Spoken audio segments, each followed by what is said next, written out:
everybody. Another week of Fourever Rivals. How's everyone going? Footy's great, except for Mark. But the rest of us, we all can see some light at the end of the tunnel. Mark just sees darkness.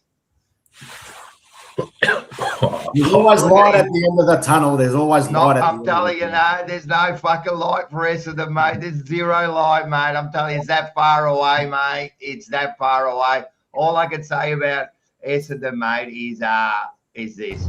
I don't like it. I don't like it. I don't like it here. You wouldn't like it. Nobody likes it. Nobody likes it here. Nice. That's all I can say about Essendon, mate. Anyway, how are you, Marco? Yeah, I'm good, boys. I'm good. Good evening, all. Good evening to the chat as well. Looking forward to tonight's show, boys. Mick, how are we going, buddy? I'm fantastic, Mark. I'm not jumping on any bandwagons here. We won on the weekend, but still not happy with our season. And whatever happens will be a bonus, but I'm not expecting anything. Yeah. You just better Unlike some teams have got like visions of premierships in their heads. Why not? Why not? Why not, Mick? I know your strategy here, man. Yeah. Acting all cool and calm. The last team you want to face in the first final is Carlton, mate. The last team you want to face is Carlton in the final and finish your misery of a fucking side and team. That's the last thing you want to do, mate. And you all know it too, man. Liam, how are you, mate? Yeah, look, doing well, boys. Happy to be here as always. It's been freezing all week, so jacket will be staying on all night for sure. That's all we can say. Nice. Your team showed a little bit of heart over the weekend, didn't they? I reckon they were a little bit unlucky too, just quietly. I think we were, mate. I'd have to agree with that. Yeah, I agree. First of all, before we go on, let's all go straight to, of course, the sponsor, Top Dog Liquor. Thank you very much for being a great supporter all year. Lyndon Hoskin, get down to the British and American. Have a drink with Lyndon. What a great man and what a great place it is. And if you don't know what I'm talking about,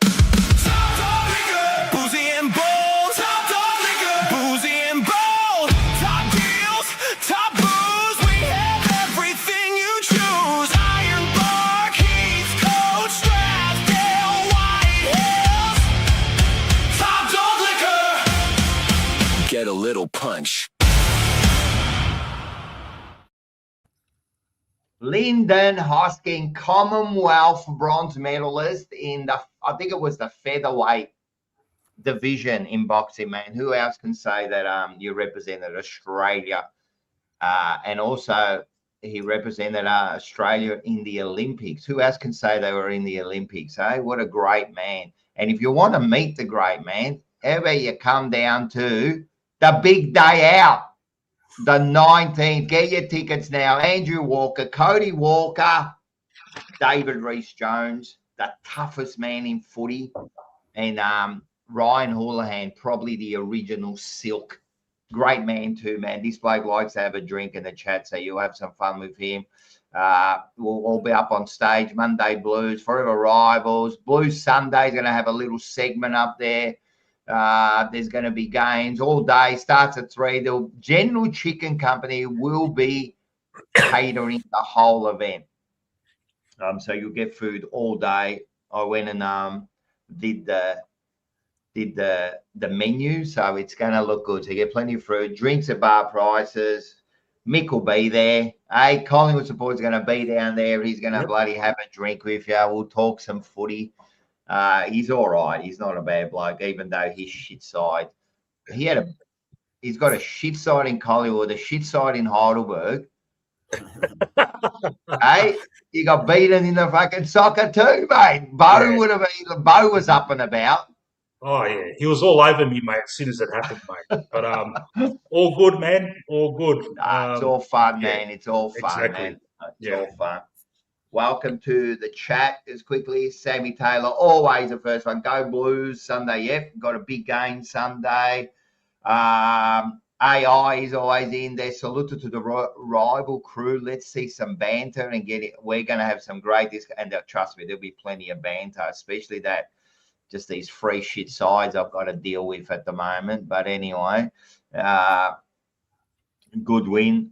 Yes, it was a good win. I was pretty happy about that. Well, who else we got? We got Oz. He's always in there. How are you, Oz? Oz is a great. He's in your chat too, isn't he?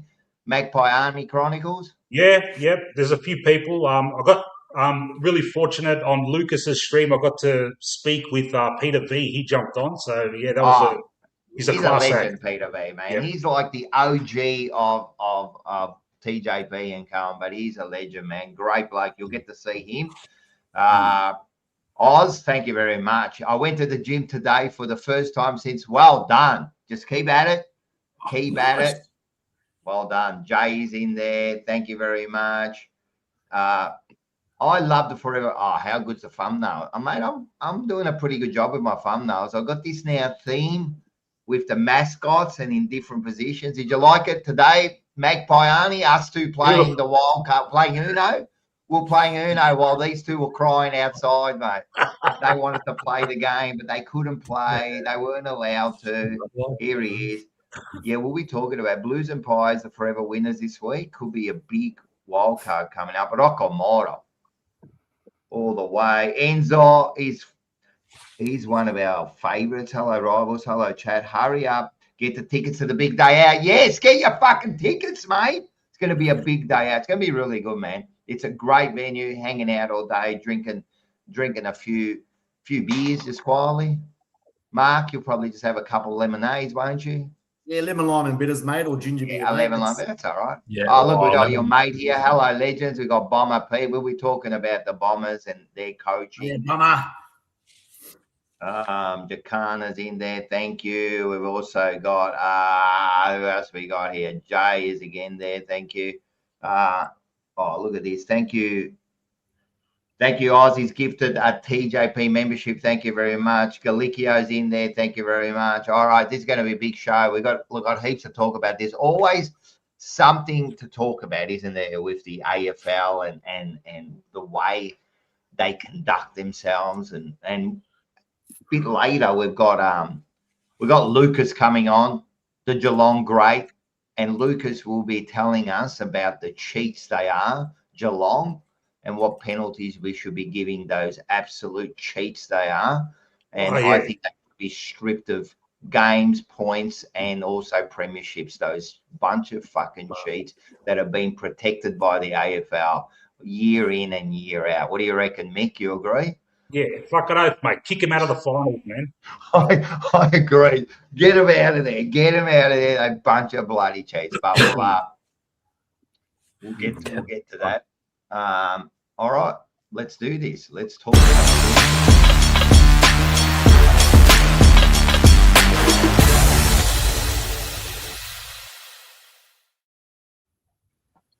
All right, talking footy. There is finals maybe to talk about and potentially a Collingwood wildcard. Aren't the AFL rubbing their hands in this one here? They're going to make it happen. You know, Mick, they're going to make it happen. I know, man, but I still don't agree with it, and I'm a little bit dubious about your enthusiasm for it. Look, man, you finish ninth or lower, man. That's a participation award, Rocco, and you're one of those guys that, football's fucked now. It's like, participation awards and all that shit. Well, this is what it is, mate, for you guys. You're going to finish ninth and you're going to make the finals. Let's say, would you, if you win the premiership from, say, ninth, would you say, I don't want it and give it back? No, of course not, man. Well, then shut the fuck up, because you're talking shit now. Because I know this persona that you're doing now. I don't care. At the end of the day, the rules are the rules, man. These are what they've brought in. Do we like it? No, it's not the best option. Is the 8 better? Yeah, probably it is. Is a 6 better? Maybe. Maybe. I agree they should be the best. But if they brought it in, what are you going to do? Like, do you complain about every fucking rule? We do, but you just live with it, don't you? This is what it is now. It is what it is, man. Now there's a 10th and you've got a chance to win a premiership. It is what it is, man. Like, what are you going to do about it? Everything's unfair, Mick. Your fixture's unfair. What do you mean our fixture's unfair, mate? Your fixture's unfair. We never get to play Richmond twice. We never get to play the other shit teams twice. You guys have got a better draw than because us. that's the way the rules are. The rules are that you play more often the teams. They kind of like they divide them from the top to the bottom, which because they want to even everything up. Is that what you want, Mick? Is that what you want, to play the shit teams twice? Yeah, I know. First of all, that's a great point, Mark. Great point. First of all, you talk about, we don't care, and now you want to play the shit teams, do you? Yeah, look, it doesn't matter where we finish on the ladder. We always get a fucking crap draw, man. And it's testament that we're always up there competing regardless. So there we go, mate. We don't need any help, any handouts or bullshit like that. Any participation awards. We just front up every year. Talk shit. You would take everything. Collingwood would take everything. They get a handout for everything, mate. They get all the big games. Yeah, you get all the big games. You get your MCGs games. Everyone wants to play us, man. Come on, man. It doesn't matter they want to play us. They want to play us too. Of course they want to play us because they get the big crowds. Right? But at the end of the day, the whole fixture's unfair, bro. Everything's unfair. But you make it sound like, now look at you, you're happy. You fucking know if I'm happy. Like, I said this last night. I've said this a million times, mate. Fucking 10 weeks ago, 11 weeks ago, we're 1-8. We've got no fucking coach, and we're playing disgusting football. And people are telling us we're 10 years away from doing anything. Now we're playing good footy. Our players are playing well. We've got 3 or 4 really good youngsters. And you're saying, look at you. You've got to be happy. Yeah. Who are you? Are you the guy who fucking cries at a fucking circus, man? You would make a clown cry. Like, of course I'm happy at the moment. Of course I'm happy. We're playing good footy. If you're happy about a mediocre finish to the season, all power to you. I'm happy the way we're playing. You keep saying that, a mediocre finish to the season. We've won 10 out of 12 games. We've won 10 out of 12 games and probably playing the best football out of the top 8 and 10 teams, right? Yeah. And you just want me to be sad about that? Yes. Shut up, bro, man. Now you're talking rubbish, bro. You're absolute talking rubbish, man. If you make the wild card, you're going to be the first one there yelling the loudest, mate. Don't talk shit, right? If you don't think that the wild card is no good, I want you to promise now that if you make the wild card, you will not watch the game, right? And you will not go to any finals. Promise me that. I'm not going to add any fucking caveats to it. What happened? You're right. What happens, happened. Yeah, it's a fucking wild card round. I'll support the team, but 100%. I'm not happy about it. And you'll be happy about it. If you've been coded in a wild card, you're going to be like, you're going to come out of your pants, mate. Look, man, at the end of the day, my team is fucking 8th. It's been a mediocre season, and I'm not happy. We should be playing the fucking whoever finished fucking 5th, but instead we're going to have to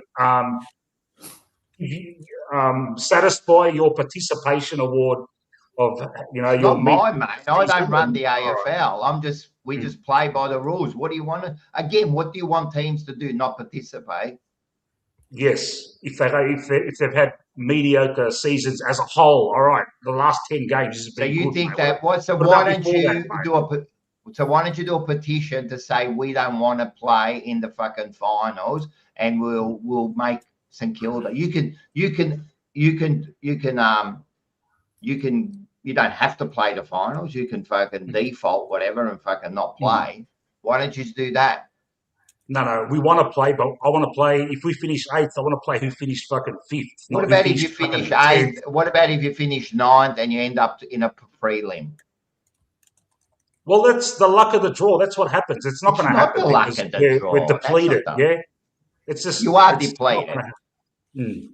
You are playing shit football. You aren't that great of a club you're not at your best. I agree. When have I but said it we're does- fucking great, man? I've never, I we're never not said great. that. I know said that. you aren't. I'm agreeing. You aren't at the moment. You aren't playing great football, and you've got injuries. You got some old players. You aren't playing some great football. That's true. But Yeah. don't be such a bloody downer, mate. Like you're such a sourpuss, bro. I think boys, it's going to come down to really 9th and 10th. It's going to be interesting to see how whoever ends up in that position, to see how they go.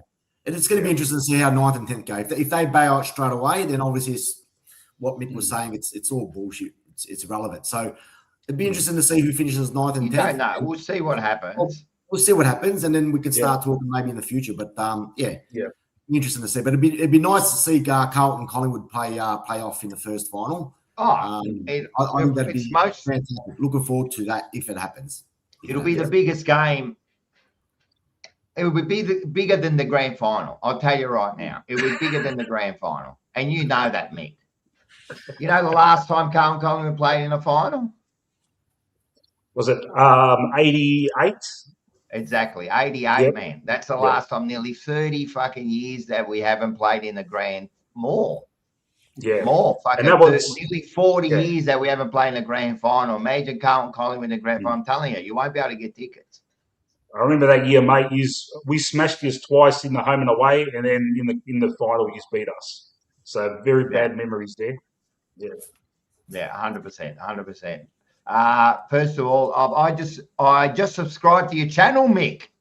There you go, Magpie Chronicle. I am the 400th subscriber to your channel. I will check out tomorrow's video. There you go, mate. Look what we do for you. And Thank you, Oz. Thank you so much, Oz. Appreciate it. Lone Wolf, to be the best, you have to beat the best, not face chumps like Essendon twice. Exactly, man. Do you really want to face Essendon twice, or do you want to face the best, Mick?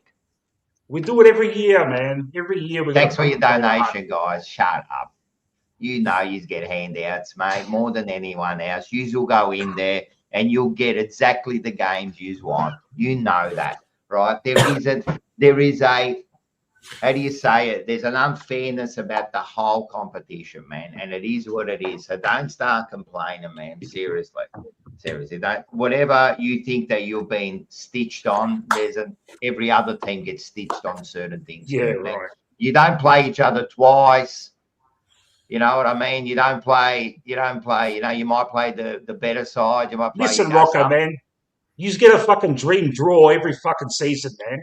Please, mate. What was our draw? You guys, mate. The dream was a dream this year, was it? Doesn't matter where with us. Doesn't matter where we finish, mate. Top or lower on the ladder, we get the same draw every year, mate.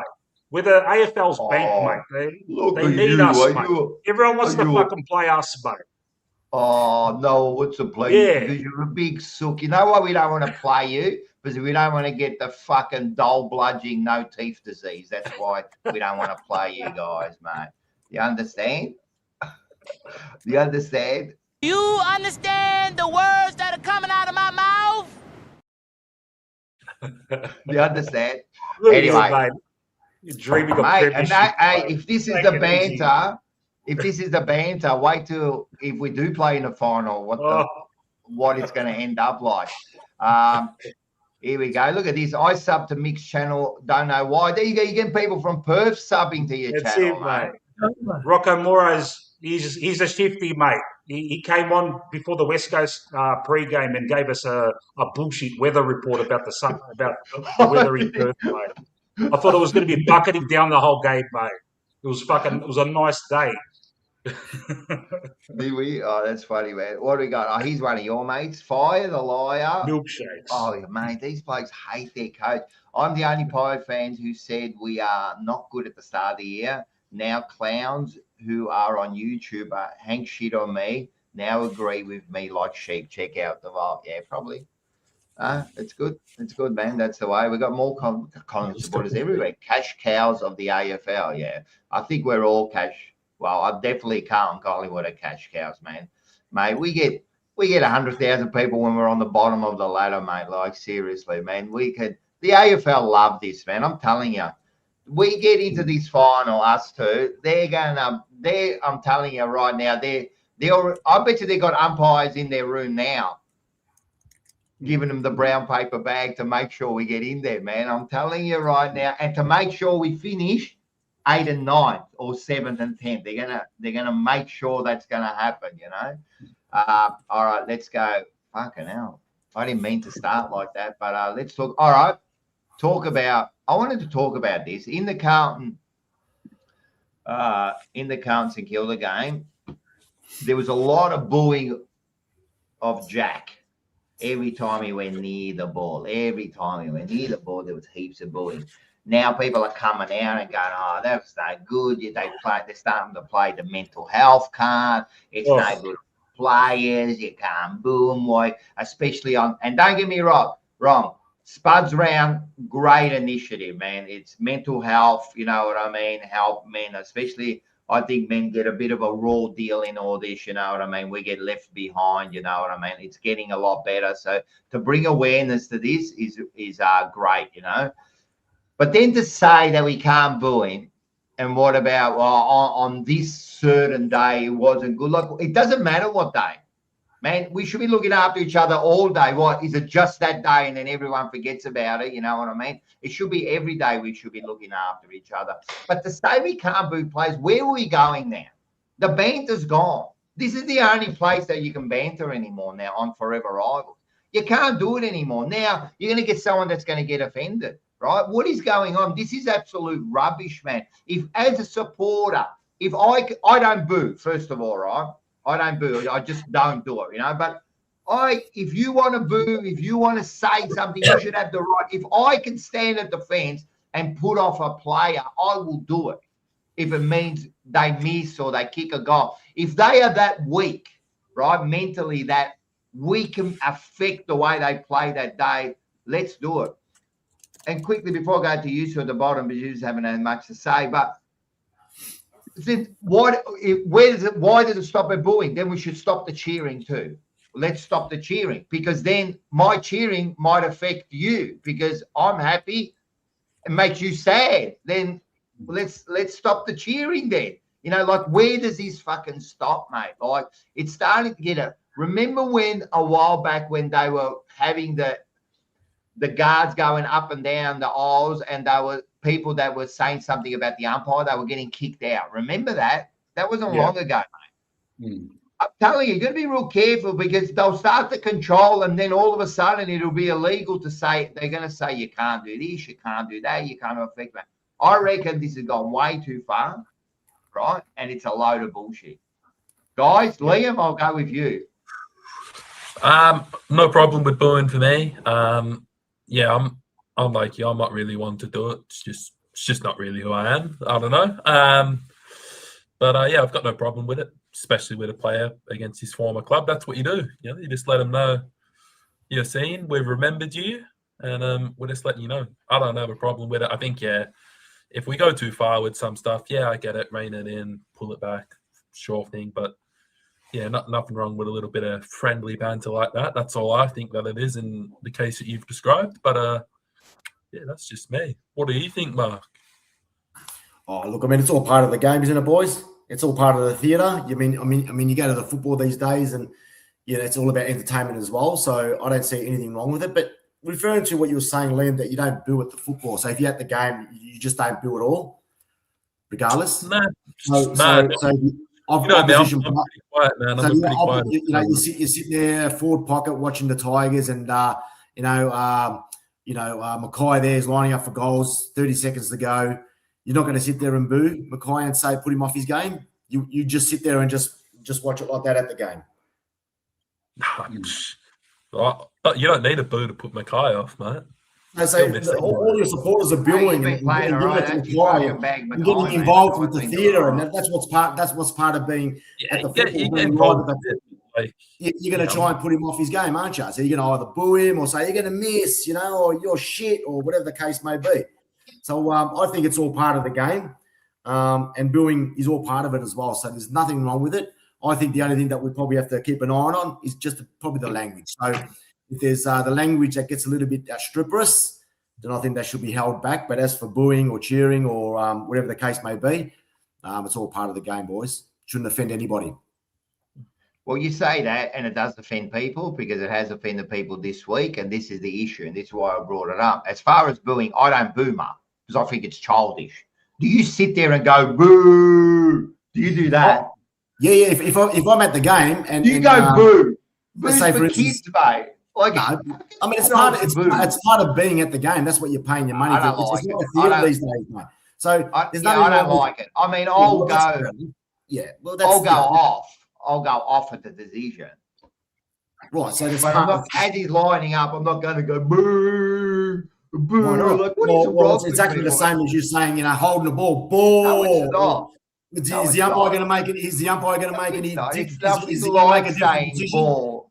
It's nothing like saying ball. It's nothing like saying ball. Rocco?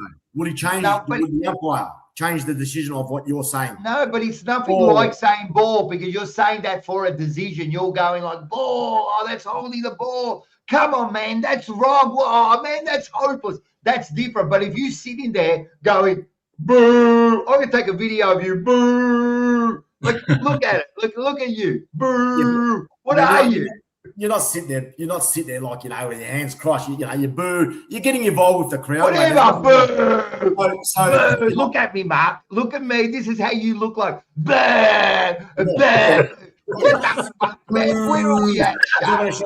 Boo. Anyway, what do you do when he kicks the goal? Yeah. You look sitting there. Yeah. No, I don't go. Yeah. What am I? 3 years old. You just sit there. I go, well done. That's what I do. I don't go. Well, yeah. Like what do you do at the footy, Rocker? You just fucking stand there, fucking silent. I was going to say, I don't boo. Do you boo? Do you? I have occasionally booed when I've had probably about 3 or 4 beers in me. Yeah. That's what it's part of. It's just like you go to a dance or disco or a concert. By the time you have a few beers, you get up there and express yourself. There's nothing wrong with it. I don't boo. Why not? Because I don't boo. It's just like it's the most childish thing. Boo. Boo.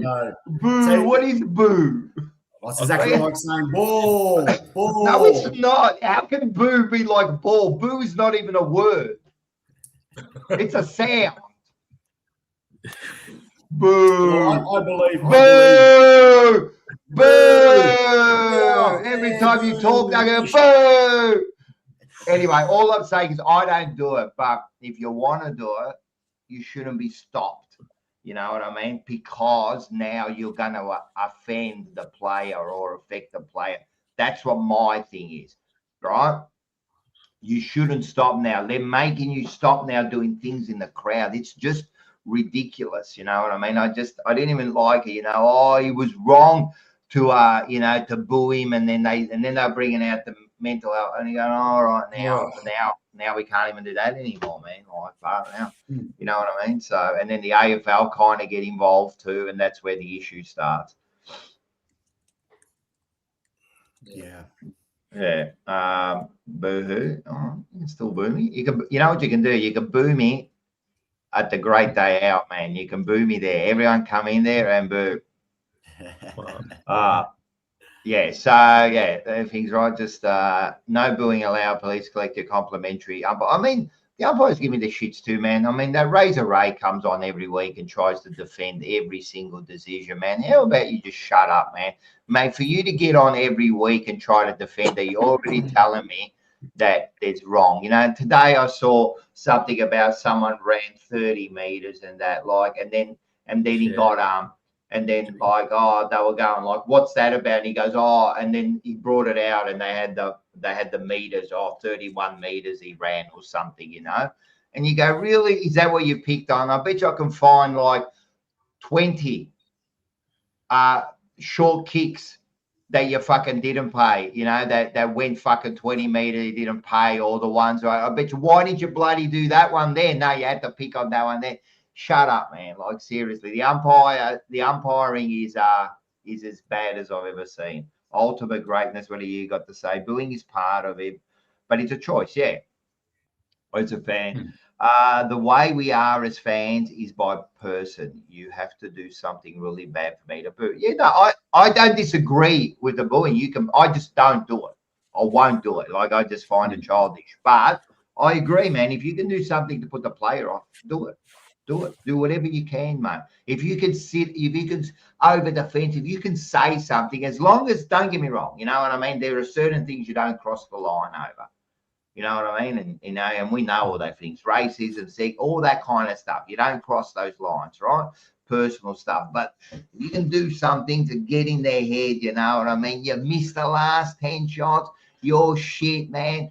You know what I mean? You shouldn't have been playing the game, mate. Boo, whatever you want to do in their head, and they miss the goal. Hey, as a fan, we've done our jobs. What about when that time the bloke went in the crowd? It could have been a Collingwood supporter, and they threw the ball away. You know, they threw it away, so it gave the team time to go back. And hey, if the ball goes in the crowd, man, if I can give my team like an extra 3 seconds to get back, man, I'm going to do it. You know what I mean? Here he goes. I pay for my ticket. I want to boo. Exactly right. That's what it is, man. You want to boo, but you got to be real careful, man, with this umpire, with these AFL. So going on to Stephen Silvani booing, did you think it was because did he actually leave Carlton, or did they get rid of him? No, he left Carlton, but he's had a lot of gripes with Carlton ever since he's one of the people who kind of talked about the salary cap when it happened, you know, because he didn't get paid like $5,000 or something. So he was one of the reasons that it all went to thing. And then ever since then, but he came back, you know what I mean? But then he's had this gripe, and I'll give you something about Stephen Silvani. He was the greatest player. He was the greatest defender of all time, man. He's in the team of the century. You can't deny that, right? But he's a big sook, bro. He's a big fucking sook, man. Like, even now, do you know that he presented Stocker from St Kilda the jersey this week for the 100th game, right? Good on him. Do you know he did not come into the rooms at Carlton when his son played 100 games? He stayed in the car. What kind of person are you that you don't put everything aside, right? That your son plays 100 games and you didn't go there.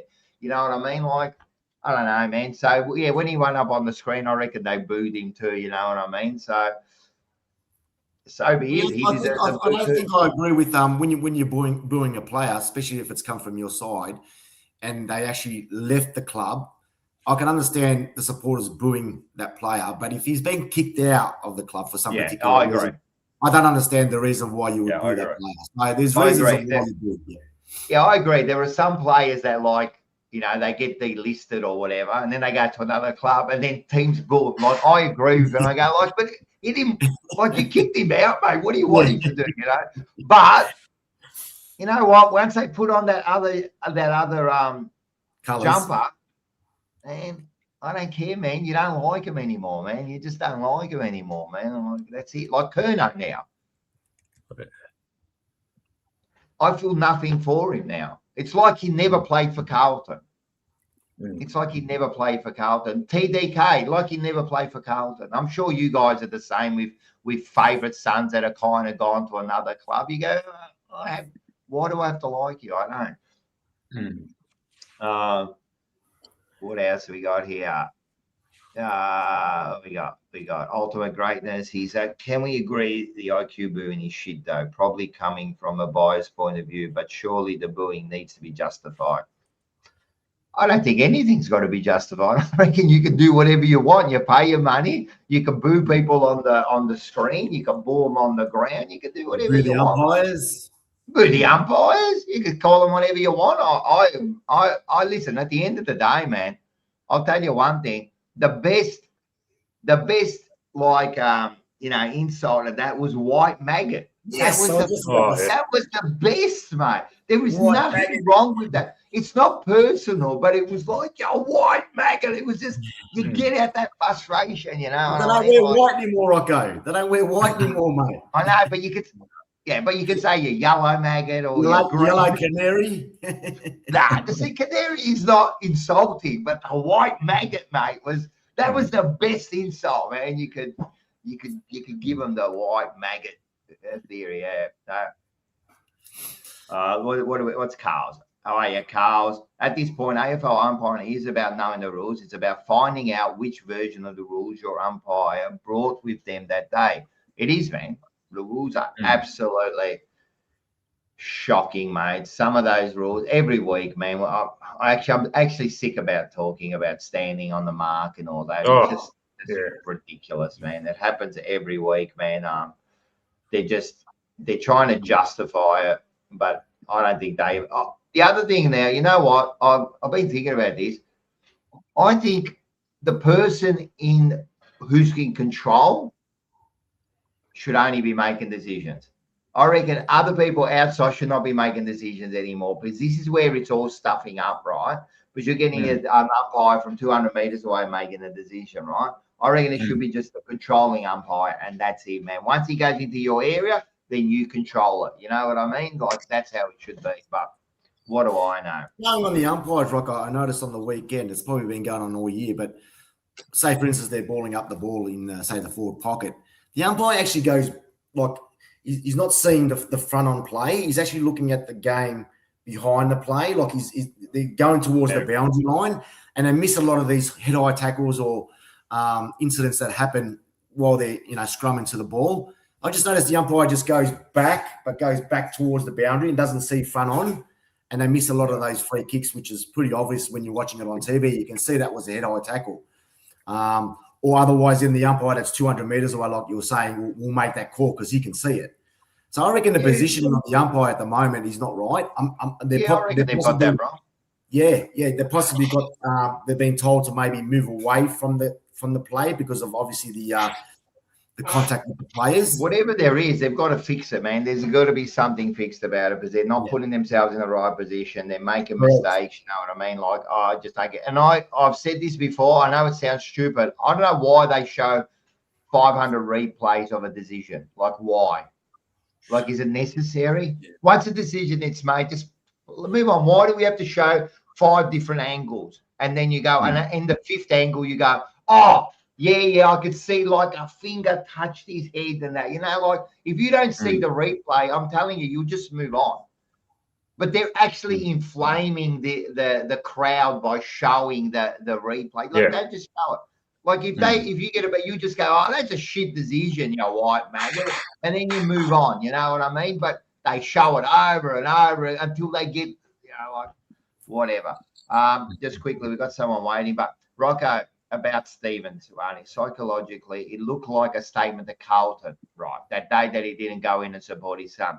He supports his son, but refused to enter the room, sent a pretty clear message. I'm here for Jack, not for the club. Should have gone in and kind of like put his feelings aside for the club. That's what I think, man. You got to support your son, your daughter in any sort of situation, man. This is true too. The best part of booing is the banter, though, especially if you cop it, but then you see a win at the end. It only makes it. I'm telling you, us older people, it built character. You go there, you go to the footy, you're giving it to the other supporters, and then you lose, right? You get up, you take your medicine, and you walk out. And even when I don't boo, but even when like they're going for a goal and you go, oh shit, you're going to miss, and then he kicks a goal, you kind of got to sit there and take your medicine, don't you? Like, it's the beauty of going to the sport, it's the beauty of copying it. Or, when someone else is giving it to your play and then they kick a goal and you turn around and you go, Dad, what do you think about that now? Hey, he's not that shit now, is he? Like, that's the best part, man. But as long as you can walk out and shake hands at the end, I reckon it's all good, man. But, all right. I want to talk about another thing that's been big. It's about that cheating side Geelong, right, who's been cheating for like 50 years now, right? And the only person I can think about to like discuss this is Lucas from the Geelong zone. Who else can talk about this side but Lucas? How are you, mate? Yeah, how you doing, Rocco? How you doing, panel? After my bet last week, I am very happy that Geelong won against Essendon. Because I know you blokes were dying to see Geelong lose that game. But that was never going to happen. So I'm very glad it's actually one game I wish that we really did win. So keep my clothes on for another day. I'm telling you now, the Jumper Punch family and most of the Carlton people are very, very pleased, and we thank Geelong for that thing, for beating Essendon, because I don't think that's the last thing everyone wanted. But you got on here. So how you been, first of all? Geelong are kind of flying now. You've got some easy games coming up ahead. They're bloody talk about easy runs, Mick. Look at Geelong, man, just getting an easy run into the finals now. Every year, mate. Every year. Lucas, mate, with all this bullshit, with this concussion controversy that's going on, mate, you don't deserve to be in the finals this year, mate. You should be. That should be taken away from you, and you should be given your. That's what should happen. And what do you got to say to that, Lucas? Well, it's always good having friends in the AFL, isn't it? That will look after you. Drummond, Tom Harley, Brad Scott was involved for a little bit down there. So it's always good having friends. Look, you know, if it was up to me, I'd rather have Freo, Hawthorn, or Collingwood in back-to-back weeks. But that's the way the draw is, isn't it? We're doing really well at the moment, though. Jesus, it looks like we're going to finish in the wildcard round. And Rocco, if you're playing our team that week, mate, don't call me, mate. I'll call you. I don't want to know anything about it, mate. I'm telling you. I want nothing to do with that game ever. Are you going to do the watch? Are you going to do a watch along? That's debatable, but no, I'll probably do a watch along for that. But you know, I don't support this wild card shit. I'll tell you, if they're playing Carlton or Collingwood, I'll do a watch along. If they're playing anyone else, I won't even bother because I hate it. All right. Very good. I know you did a stream last week that went for 13 hours, mate. Have you got a live for what? But I think, that was a watch along that turned into a 13-hour stream, and we fucking won. So it wasn't like we lost and we were just raging and moaning and that. It's just one of those things that turned into a 13-hour stream. I'd like to thank all the people that did come on. I think Bo also came on that stream as well. So thanks Bo for that one. But no, we're doing okay. Nah, you're doing okay. And you're another one just talking shit there, because if you make wild card and you win and you make it to a preliminary, you're going to be as happy as anyone else, mate. So at the end of the day, AFL brought it in. Just accept it now, and it is what it is, man. And you know what? If you win it from like 10th and the teams in 7th and 8th lose, well, what does that say about the teams in 7th and 8th then? Oh, well, yeah, you're in a way you're awarding mediocrity. Like if you finish 10th or 9th, it's 50-50, isn't it? You're winning the same amount of games you're losing, and it's mediocrity. Pretty much, yeah. And it should not be celebrated. Yeah. So I just don't know. You won't celebrate if you win the wild card. I swear to God, I see you smile on your stream, like on your thing afterwards, I'm coming to your place, man. Right? I see you one little smile, I want to see you go boo. I want you to boo Collingwood that day. That's what I want you to do. Anyway, listen, mate. Don't worry about that. I want to talk about what happened with Essendon. It's all the talk of the town. Yous are trying to hide all these bits of paperwork, not telling the AFL. Now, apparently. Well, he's not playing this week anyway. They've put him aside, haven't they? And he's not going to be playing until a decision is made. First of all, give us a little bit of a rundown of it, just quickly, of what kind of happened, and then what are your thoughts about it? The player in question, Jake Colo-Jasny, he's had multiple concussions over the last 3 to 4 years. The one that broke the camel's back was I don't remember the game exactly, but he went for a mark and then he flipped over and fell on his neck and head. That was the one where Geelong thought, you know what, we need to do something about this guy. So they got him into a room. There's a couple of board members there. Apparently, the coach and the captain Dangerfield wasn't there at the time, but I don't believe that for a second. And they said to Colo, look, we want you to protect yourself, but at the same time, if something happens, we don't want you to sue the club. Like John Platten, Max Wook is a Geelong premiership player who did the same thing, went down the suing debacle with Geelong. So we don't want you to sue Geelong. You can go after the AFL, but you leave us alone.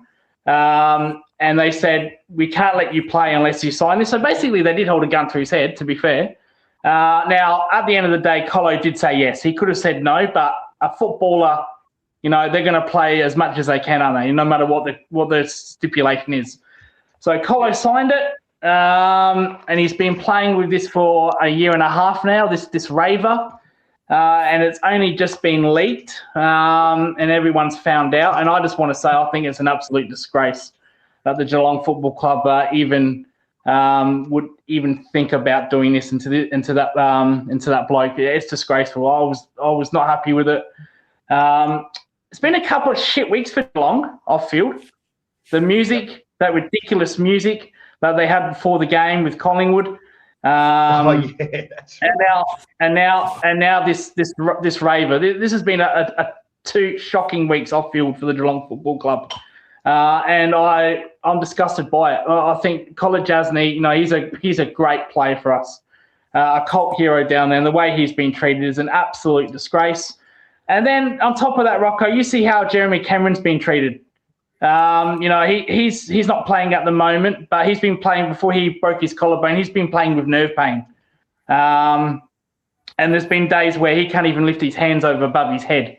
And yet they continue to play him. And when you see things like that, you think, is it only really just Colin Jasny they've been doing it to? Have they been doing it to other players? It's just unacceptable from this club, and I don't give a fuck about any other Geelong fans that say, "Oh, well, so what? Who cares?" Geelong people are like assholes, Rocco. Everyone's got one, so I don't care about them. But I've disgusted with my club, and that F-wit coach of ours doesn't help, and that F-wit captain of ours doesn't help. Trying to cover their own asses. But no, it's just a disgusting thing that's happened, and you should never, ever put a player in that situation, ever. Yeah. I agree. Yeah, sorry. Go for it, Mick. Go. Your president or whatever he is over there, Stephen Hawking, said something today in the press. Was he intimating that other clubs are also doing this? Is that what was said? Yeah, he was. He was saying other clubs were doing this. What's the big deal? Yeah. But at the same time, there's no evidence of that. There's been no one coming forward. There's been no leakage. You're the first one to do this, and I hope they're the last one to do this. You should. It's workplace safety. If you went to your job, Rocco, and they said, "We want you to sign this, or you don't work again," like, what the fuck do you do? What the fuck are you supposed to do? You know what it's a bit like, man? I'll tell you what it's a little bit like, right? That, like you said before, he didn't have to sign it. And you're right. He didn't have to sign it, right? But this is a bloke who wants to play footy. Now, remember COVID when they made us take needles or else you couldn't work, right? And I had to take 2 needles or else I couldn't work. That was it. It was... Mate, if you didn't take those needles, you weren't working. Now, Mark, you got your own business, and I don't know, like Lucas, or I don't know about you, Mick, and that. But in my situation, so then they said, "Oh, but you didn't have to take the needle, really." And who was going to pay my mortgage? You know what I mean? So and that's the same for this bloke. Like they're saying, "Oh, you didn't have to sign it," and you go, "Really?" I mean, you put the paper in front of him, right? You're saying, "Listen, if you don't sign," you're practically saying to him, "If you don't sign this, you're not playing." Yeah. Plus, he's a young guy that's not – he's kind of like there's a lot of pressure on him. He's thinking about his future. You're taking advantage of a young guy that's not doesn't understand the way life works. They're still immature young guys, you know. Of course, and you're going to man. throw a piece of paper in front of him and say, sign this so we don't have to fucking get into trouble over you. You know, it's a, And other coaches like Luke Beveridge coming out and saying, "Oh, well, if they made me sign a waiver, I'd sign it." That doesn't help, mate. Seriously, that doesn't help the situation. I think he should worry about his own club. But there's just a really 2 shitty weeks by the Geelong Football Club, and it just questions: have they got the players' well-being number one priority, which I don't think they have, because you see shit like stuff like with Cameron. So when Cameron, funny thing is when Cameron gets back, whether it's going to be first week of finals or last game, he's still going to have that fucking nerve pain that he needs surgery on. He's still going to have the same problem. And Geelong don't want to take that risk. Well, what fucking risk? You know, what happens if he gets nerve pain? Like, you see the way he's been playing the last 5 weeks. He's absolutely useless at times. Jeremy Cameron, not his fault. But you know, this club is pathetic. It's getting more pathetic by each day. They think they're bulletproof. They think they've won 20 flags in fucking 20 years, but they haven't. They've only won 2 flags. Let's remember that. And they think they're bulletproof. And now finally they've been getting exposed by it, and rightly so. They deserve all criticism that comes their way. I'm not going to hide the fact, well, because it's my club, I don't give a shit. They deserve what they get. Well, I don't know if this is true, but apparently even the manager wasn't aware of the waiver, you know, so they're hiding it from everyone. So I don't even know if that's true or not, but if that's the case here, they knew. They all knew. They all knew. Now with Carlton, yeah, I reckon they knew too. With Carlton, with the Elijah Hollands, and so, you know, like, it was absolutely right. We got fined for that, the way we handled that player, and his, you know, the way we put him on the ground and all that, and we got fined $75,000, which is fair enough. I actually thought we should have got fined more.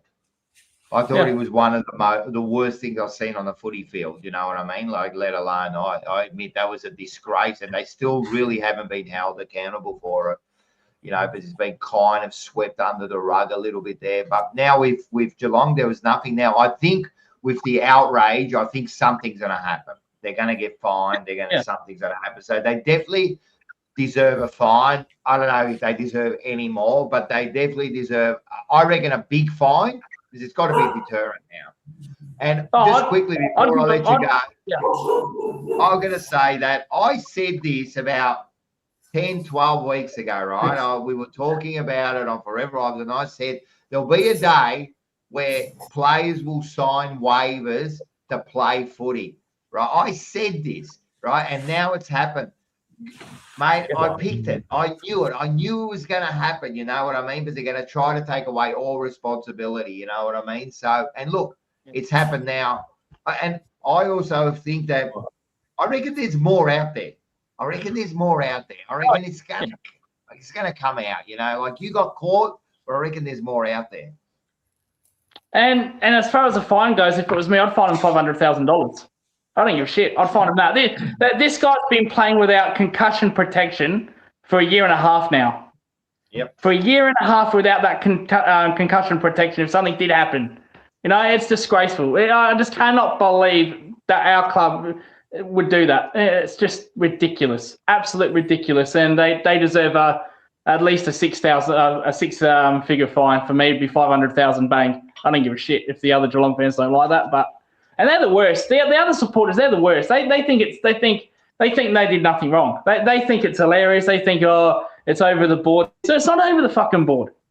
You know, you're playing God with this guy's life. That's what you're doing. Like, let's say if he did get another concussion, he can't go back to it. He's got no leg to stand on because of that fucking raver. That's not good enough. Really not good enough. Yep, I agree, man. I agree. It was pretty. It's worse than what people think, man. It's pretty bad. Especially someone who's had it before, you know, and that's why they made him sign it. You know what I mean? But then, mate. And they knew, this is why they should be fined heavily. They knew it was wrong. They knew, because if they thought it was right, they would have gone to the AFL and said, listen, we've got this waiver, you know, this is what we got. But they hid it. You hid it. So what are you telling me? You're telling me you knew this was wrong, man. You knew and you hid it. What else have you been hiding? They should be. I'm telling you, they should be going through the club, like just checking everything and then fining them heavily. Great. Mark, They should be. You reckon? Yeah, you just don't know, mate. Could open up a can of worms, Rocco. I think it will. I think it will.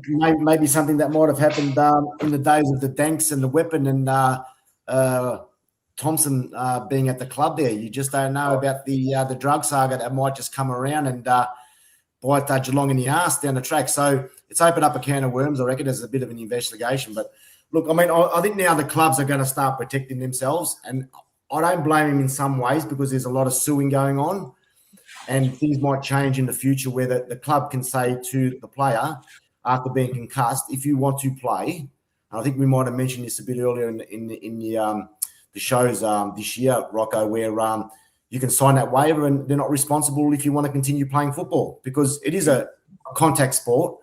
And but you can't do it, Mark. You can't do it. You can't do it at this stage. Happen.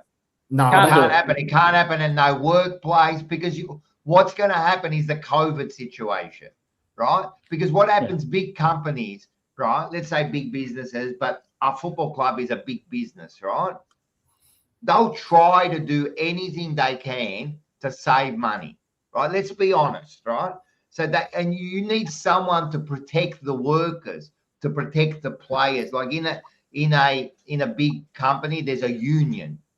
You know what I mean? They protect you because they sit there and they go, no, this isn't right. Because if it's up, I'll tell you now, companies, if it's up to the company, mate, you'll be going to be working 60 hours a week with no penalty rates. They've got protocols there. They'll got do protocols, like at work. Like say, for instance, where the boys work in the warehouse, they've got protocols. They have to wear headgear. They have to wear earmuffs. They have to wear goggles. But imagine you come out and go, you know what? I want to. But if they do that and they still continuously, or they don't put on their headgear and so forth, and something happens, we're not liable, yeah?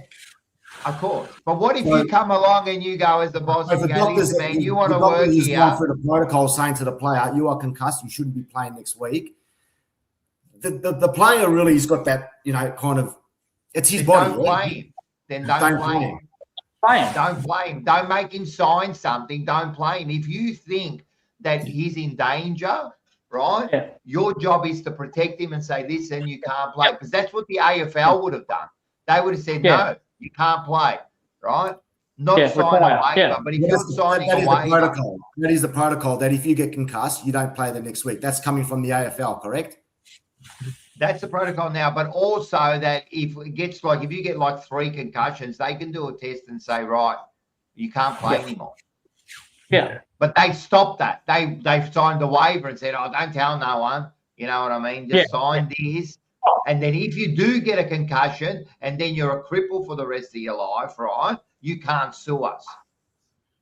Yeah. Well, there might be a criteria. There might be a category of concussion. So if it's a slight concussion, you get a week off, and 6 months later you get concussed again, and then a year later you get concussed again. Then maybe the club is saying there is, but that's in there now, Mark. Yeah, well, that's there now. If you get 3, the AFL will test you and they can stop you from playing. Yeah. And Geelong found the loophole. Harry Mackay's on the edge of that. Edge of that. He's 1 concussion away from not playing anymore. Tom Stewart's on the eye on that as well. Tom Stewart's it's one of our best players. One of our best halfbackers ever. He's on the line. So what happens then? What happens if he gets another concussion? Did Geelong say, oh, okay, Tom, we want you to play. We've got to sign a waiver? How fucking stupid that be after what happened to College Asney? Can you imagine that? Yeah. Like with Cameron. Cameron's going to come back. He's going to have that nerve pain again. What the fuck do we say then? Oh, well, he shouldn't be playing yet. Geelong will play him. Yeah. There's another spanner in the works with this too. So you got the guy that's in charge of this investigation in the AFL was the same bloke that was working for Geelong at the time that it happened. Wow. Hasn't he sat out? Hasn't he sat out now from the whole thing? That's a conflict of interest. Not sure. But yeah. And his word is just as fucking useless as fucking Chris Scott's and Dangerfield that said, I had nothing to do with it. Or College Anthony's playing manager, I had nothing to do with it. Just as useless as that. It's pathetic. He knew about it. They all fucking knew. They all knew. All of them. I don't give a shit what they say and they don't say. They all knew. The old Dan Andrews, I can't recall, mate. That's all. No, Lucas, I understand, Lucas, you're a very frustrated Geelong supporter, and I've noticed on your shows you really go against Geelong. It's always, I'm not saying that you're negative, but there's a lot more negatives than positives in some reason. But to me, mate, if I was a Geelong supporter, I'd be pretty wrapped the last 20 odd years, mate, being up there in the finals and competing every year. Is there something that you feel personal about the club that you feel that they're not doing right? I mean, you're always up there. No, I love the club. I love and mate, you can say I'm negative. I am negative. At times I am very negative. But it's deserved. The worst, the Geelong fan base is very arrogant, very sly and arrogant. So because they don't, in the last 20 years, since the year 2000, they haven't really experienced pain like a Richmond, like Carlton, like West Coast. Like they've never bottomed out. Yeah. And they think that losing prelim after prelim, that's acceptable. They think that's acceptable. That's not acceptable to me. We've lost 7 fucking prelims in the last 15 years. 7. Since Chris Scott has taken over, 7. Right? That's what I get annoyed at. But the the Geelong fans say, oh no, that's okay. It's a prelim. It's all good. It's not all good for me. And that arrogancy comes also from the top. They think, oh well, it's a prelim. We'll be there next year. I don't. You know how many flags you win by losing a prelim, Mark? 0. You win fuck all premierships losing a prelim. You win premierships by winning a grand final, and that's where I get frustrated at my club because the fans think that's acceptable. I don't care about winning prelims. Losing prelims. That at the end of the day, you failed. Everyone's goal is to win the flag, depending where you are as a team. But our team is. We win the flag. That's the main goal. I don't give a shit about fucking losing prelims. That's why I'm negative, because we've lost more prelims in the last 15 years than any other club. That's what annoys me. And Geelong fans think, like I said, they think they've won 20 flags in 20 years. Under Chris Scott, we've only won 2 flags. And he's lost 7 prelims. 7. Yep. That's unacceptable. And 2 grand finals. Some of those prelims and grand finals, you can say maybe the opposition was too good. Yeah, Richmond, too good on that day. Brisbane, too good on that day.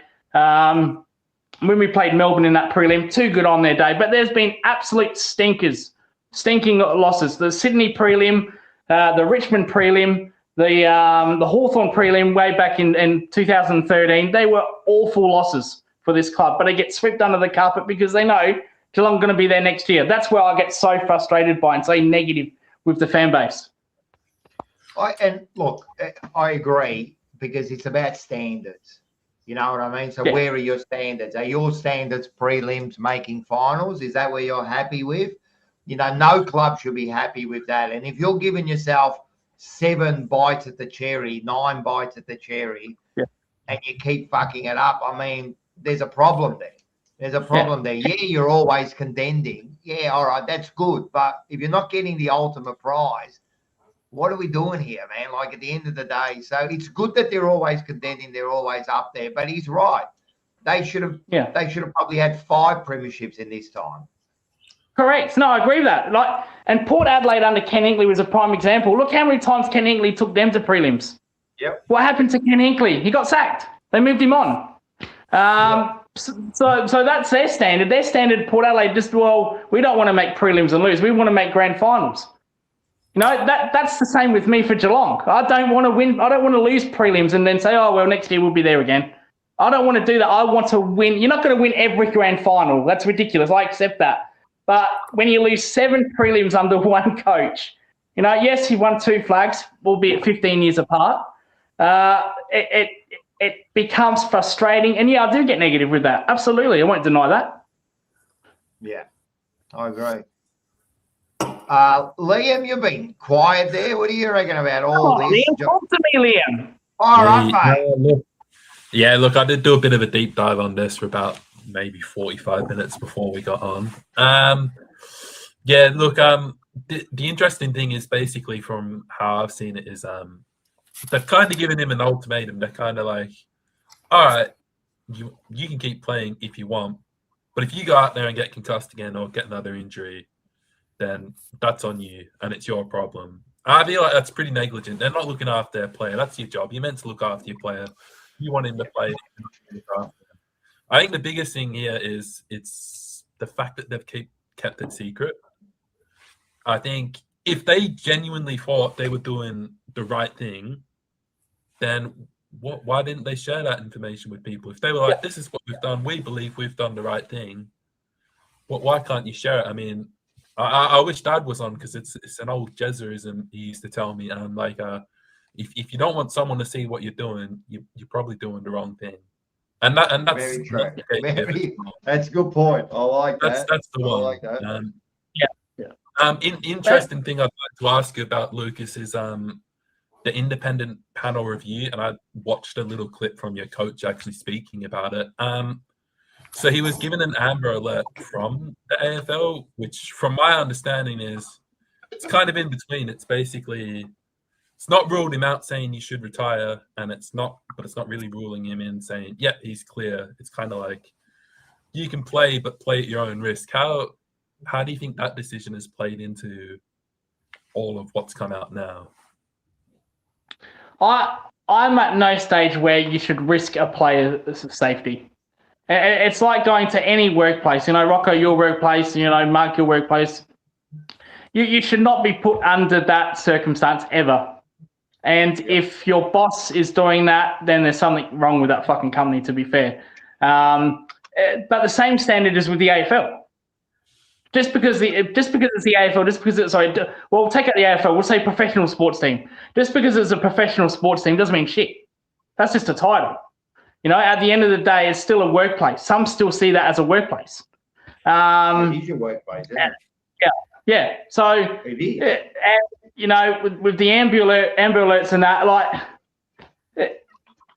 Chris Scott had a press conference today, and he got asked, why isn't College Asney playing? And his answer was, I don't know. I didn't ask him. I know, that was ridiculous. And you look at that and you say, mate, shut the fuck up. What you might as well come out and say, I don't want to tell you. That's big. That just dig in your own grave, mate, when you say things like that. Because he's your player. That's the first thing you communicate is why isn't he playing as a coach? Don't come out and say shit like that, Liam. That's ridiculous what Chris Scott said in that press conference today. Madness. And it makes you look even more stupid than you actually are. I hate that. Carlton was known for a lot of that. Hopefully they've changed their ways and we get a little bit more honest out there. But I hate when they treat the supporters like idiots. That's what they're doing. Yeah. When they do something like that and go, look, I didn't know. What? So the coach of the football team, they've come up to you and said, listen, he's not playing, right? We're just going to put him aside, and you're just going to go, all right, and walk off. You're not going to say what's going on, what's happening. Like if you don't know what's going on, why are you in charge of this club? Like it's bullshit. I hate when they treat us like idiots, man. Yeah, that's the worst part of it. And Liam, let me get your opinion on this. Like, let's say this happened to a Sam Layla or Seth Campbell. What would your reaction be to all this? You shouldn't put a player in that position ever. Yep. Shouldn't do it. It's negligent. That's what it is. Yep. He's basically been coerced into a position where he's felt pressured to act in a certain way when really he shouldn't have. It should not have got to this stage. He shouldn't have had to sign that waiver at all in general. As I said, there was something wrong with it. Yeah. I agree. Did it anyway. I agree, and like you saw us when we got what we did to Elijah, man, on TJP, we were furious, man. We actually said there should have been a massive fine. That's a disgrace what they did. You know what I mean? And this is the same situation because at the end of the day, man, as a workplace, you're responsible for your workers. You're responsible for your players, man. You can't leave it in their hands, you know. You're responsible for it. Like we go to work, they go there, and they expect to be looked after.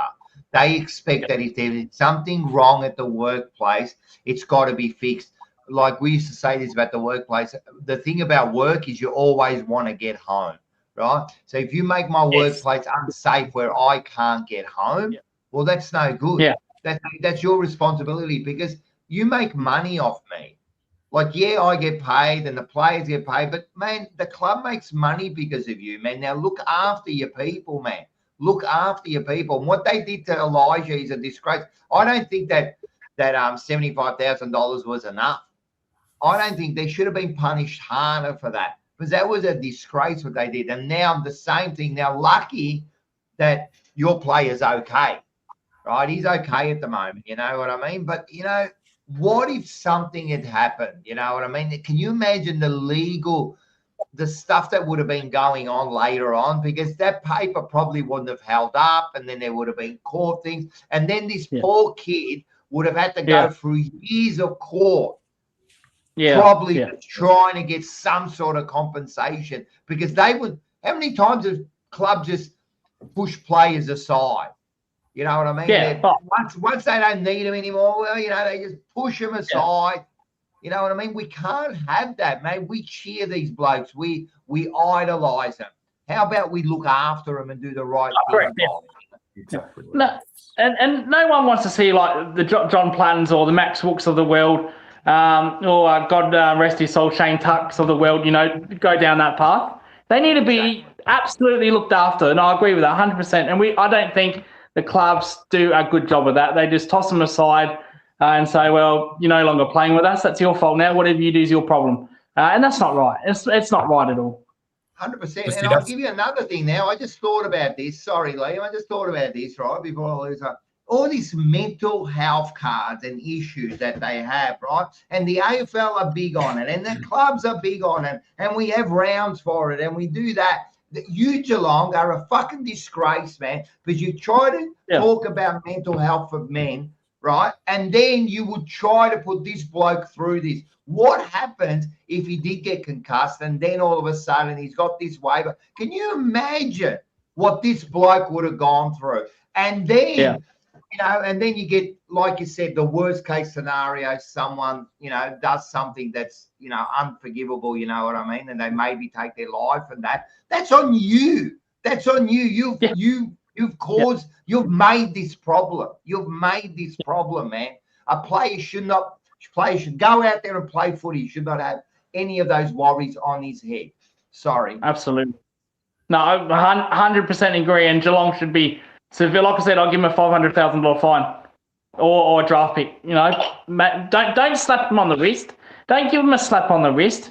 If you really believe in what you're preaching, act on it. Yep. Be harsh. Be serious.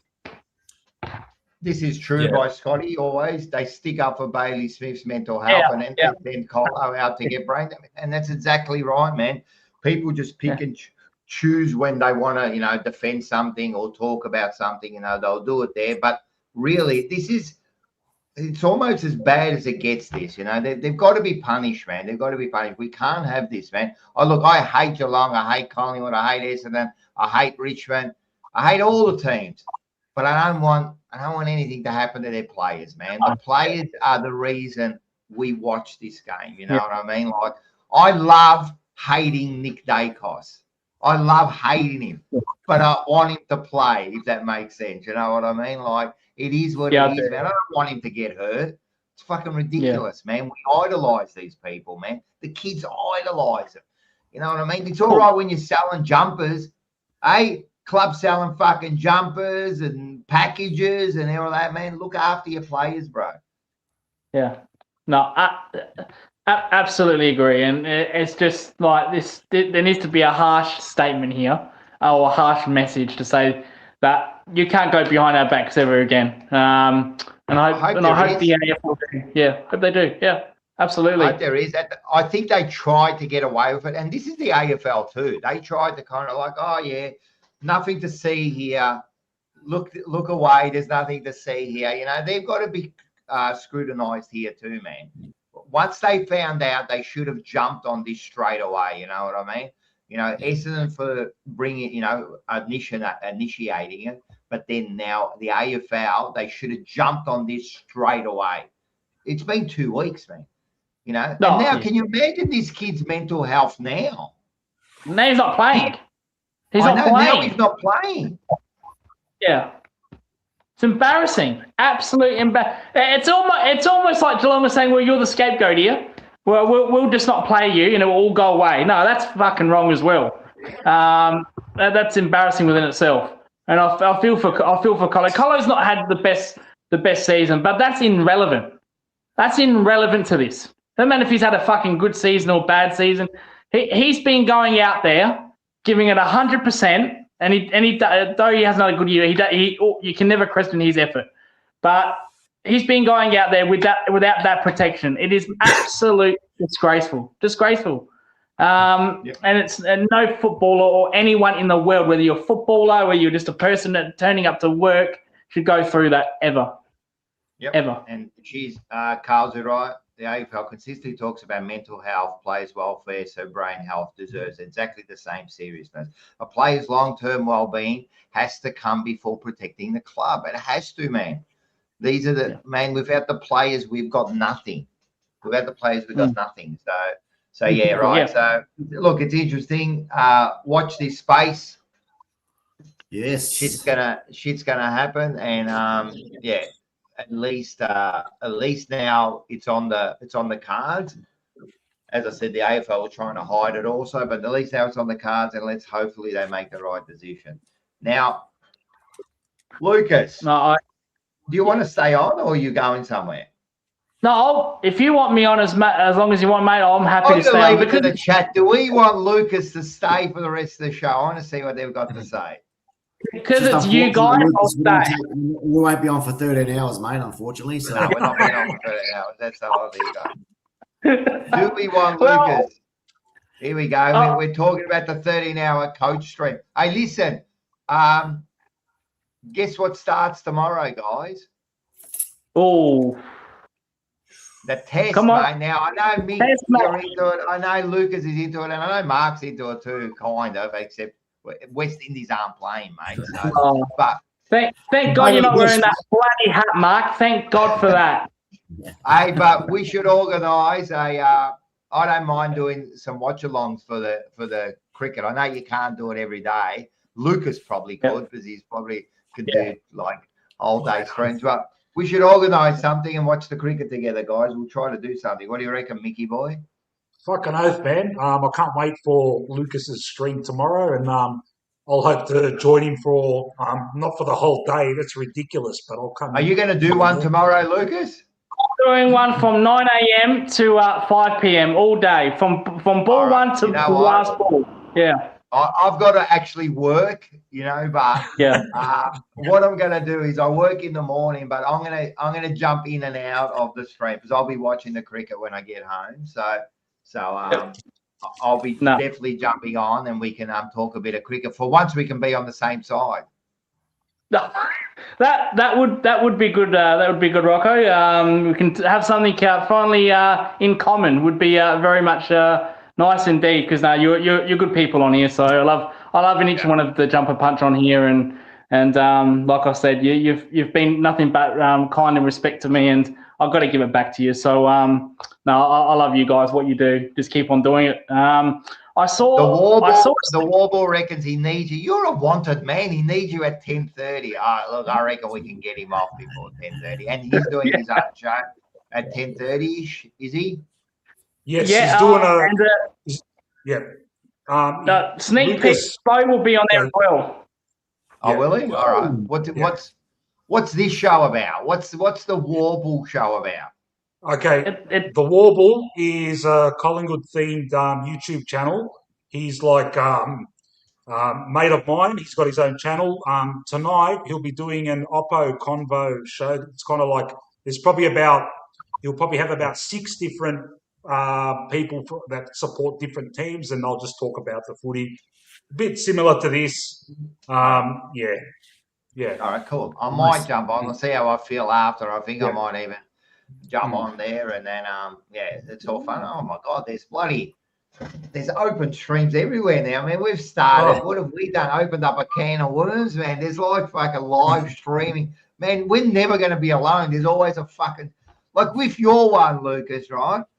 I'm going to bed like at 1 o'clock, 2 o'clock in the morning because I've just finished work, right? And I'm just like, I always check my like Facebook and that just before I go to bed, a quick look, and have a look, and I see you come up, and it's got the red fucking live thing on there. I'm going, it's like 3 in the morning, mate. What's he doing? So I quickly click on, and you're just talking shit, right? But it's all good, man. Nah, listen, I think the overall thing here is they want you to stay on, man. Yeah. Okay. I've been reading a couple of chats in the comments there.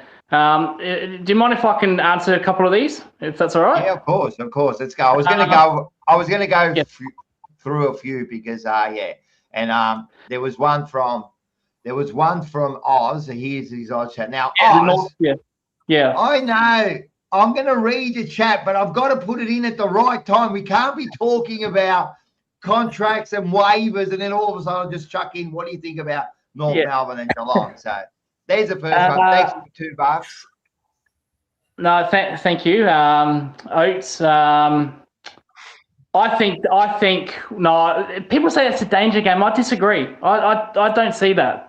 Now I understand North are improved under Marvel. They're a better team at Marvel. And they have had technically an improving year. They did beat Footscray last week, but I think Footscray are the worst top 8 team in the league, to be honest. They have no right being there, in my opinion. But we have a very good record against North at Marvel. We went there last year and we belted them by 60, 70 points. So I'm very confident that we'll win. It won't be 50, 60 points. I think it'll be more like 20 or 30. But no, I don't think that's a danger game. I think we'll win well. With that game. North Melbourne are yet to claim a big scalp. Maybe with the team that they do that, but I don't think it'll be this game, in my opinion. All right, cool. All right, any more you wanted to read? Let's see. What else was there? I saw one with what's my favourite Geelong player ever. Oh, I saw that. Yep. I can't find it, but yeah. What is your favourite? I think that was from Rocco Mora. Very hard one, this, because I never saw him play, but you like Gary Ablett, you like the aura that senior brought, but I never. Well, I did, but I was very young. I was born in '92. He retired in '97. I don't remember, any of those grand finals we lost in. I'm sure you do, Rocco, especially that Carlton one. That's the last one. But I was too young to remember that, even though I was born. But the best player that I've seen live is Gary Ablett Jr. for me. Unfortunately, we didn't get his peak because he went to Gold Coast, and they got his peak more than we got his Geelong. So that's a bit disappointing. But I liked how Gazza Jr. played. But as far as a Geelong person throughout and through, I love Tom Hawkins. So I love the way he went about it. Doesn't really get spoken about a lot. Cameron as well. Cameron doesn't really get spoken a lot when it comes to all-time Geelong great players. They talk about Ablett, they talk about Billy, they talk about Bartel. Another favourite player of mine would be Corey Enright, who's now at St Kilda. I love how Boris played his footy. He was the heart and soul of that club as well. But you say to me, pick one player, I'm going to pick probably Tom Hawkins for me because he played Geelong, throughout his whole career. Well, Ablett, sadly, he left for Gold Coast, but that's the way it is, isn't it? That's nice. And look, Bo, his favourite player is. Oh, yeah, he's just gonna. He doesn't really believe that. He's trying to stir me up here. He's trying to stir me up here. And Scotty T. They're trying to stir me up, trying to get me going. They want. Listen. We were having a debate with my son, kind of, about one of the greatest players he thinks, and he's a Carlton supporter, as you know, but he reckons Gary Ablett is junior. He's right up there as probably his best player he's ever seen, and it's hard to disagree. I mean, he did everything, didn't he? And he was a gun player, man. Oh, like I said, I think he's the best. I think he's better than Senior in my opinion, but because he left Geelong for that 6-year gap, we never got his top performance. Like his top performance went to Gold Coast. He won a Brownlow there, almost put them in finals before he did that shoulder. I reckon we definitely would have won 2 more flags if he stayed with us at Geelong. But look, that's the way it is. So I disqualify him for that convo because he went to Gold Coast, and that's why I went to Tom Hawkins. I would have put Ablett in there, but like I said, I don't remember Ablett. I was born in '92. I didn't, don't remember his prime years. Gary, I understand. Yeah, you missed out, mate. Whenever they have these arguments about the greatest player, man, look, I've always said, mate, Gary Ablett Senior could do everything, mate. Everything, man. And he was tough and he was miraculous. You name it, mate. He was exciting too. He did those. So did Gary Ablett Jr., but Senior did these special things, man. Like, he kicked 1,000 goals and he started as a midfielder, you know what I mean, for Hawthorn, like. Yeah, he did. Yeah, and you can watch all the YouTube footage you want. That don't mean shit. You had to be there to actually see it. And unfortunately, sadly, I wasn't there. So, I missed. I can accept that he's probably the greatest player of all time. I can accept that. But, that I can't go by that when I've seen other players live. It's a shame. I wish I did. It's like cricket with Don Bradman. How many people wish we were alive to see Don Bradman play? So no one now. No one's alive. That's all. Yeah. And he had an average of 99.94, I think it was. So, but no one saw it. And you're right. Lucas, mate, I love it when we talk about players, and we sometimes talk about the lesser known players. So I'm going to say a few of them for Geelong here, mate. What about Burns, Tanner, Ronnie Burns? Brownless, Stoneham, O'Dwyer. Remember him? I'm not quite sure if you remember O'Dwyer, the ruckman, the redhead one. Riccardi. Peter Riccardi, love Riccardi, Some of those players are lesser known. You know what I mean? We were talking about your Kent Kingsleys and you got all that. Yeah, Peter Riccardi it was great. Tim McGrath, you can't forget him with the red hair he had. He was very good. So no, they were all good players in Geelong. I never got to saw that. But maybe it's probably best I didn't, Rocco, because like I said, we lost 3 grand finals in the 90s. And then we lost to fucking Hawthorn in 89. So it's probably best I wasn't around to see that shit. You lost 4 grand finals, man, with some of the greatest players in the history of the game playing, like Gary Ablett, Billy Brownless, Sammy Newman. Big Seba is in the chat. Member for 38 months. He got to stay. He was our producer last night. What a panel tonight! Look at this panel, mate. Look at you guys. Ella, Mick Sacker, Ray Carlton, and the Collie Wobbles finals. Get ready. Hit the like button, guys, and share to your friends. Exactly right, mate. And hit the like I forgot a couple of older players like the Cargies, Sam Newman. A lot of people forget how good Sam Newman actually was. He was our first ever 300 gamer. You got Polly Farmer, who revolutionised rucking with his handball. So shout out to those guys as well. I wish I could have seen those guys play. But I'm sure there's legends in your team, Mark, Liam, and Rocco and Mick, that you'd like to go back to the clock and you'd love to see them. But yeah, shout out to those older guys as well. We could all sit here and just talk about our favourite players. Maybe that's an episode we can do. We all get on and we just all name our top 3 players and talk about how good they were, and then maybe have a debate on who's the best. We'll put them, we'll get we can't do it in the chat because I reckon it's going to be cold and biased, but we could actually, we could do like a tier and see which one would be the best. I reckon we do that one day. I'm going to organise that. No, all right, listen. Seba in the chat had the same, but I would have picked. Because it's era based. Because I'd say exactly right. But Seba said I can't say Dini because I didn't really watch him. But yeah, all these players. I mean, how can you? how can you split these players? Dusty, probably the greatest final player ever. You know, Gary Ablett, as we said, Judd could be one of the greatest players to play the game. You know, 2 Brownlows. Franklin, probably the greatest Aboriginal to play the game. Maybe, you know what I mean? Played. You know, like played. I don't know, 200 something games, 1,000 goals. You know, like premiership play. Like you can't argue. It's actually hard to split all these players, man. It's a privilege. You know, Mick, when we were, even you, Marco, when we were young, man, we used to watch Ablett, Lockett, Dunstall, Kernahan, Carey every fucking week, mate. Every week, man. I'm telling you, we were blessed, man. We saw some of the greatest players, man, like real footballers. And those forwards, man, that's what excites you, you know what I mean? Those big forwards. And we've kind of lost that a little bit, you know. For us, I reckon, Carl, our last big forward was Fev, you know. Like now, you just don't see forwards. I mean, even you, Mick, who's your last best forward? Elliot. Dacos. There you go, Peter Dacos. And a small. There you go. That's in the fucking 90s, man. See what I mean? And you know, and Liam, who's your last best forward? Probably Jack. Oh yeah, yeah, probably Jack for you. Yeah. What about Sav Rocker? He was a. Yeah, he was good. Yeah, he was a good fight. Yeah, he was. Yeah, like a typical, like a big.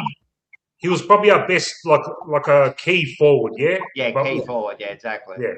Exactly. And for you, Mark, who's your last one?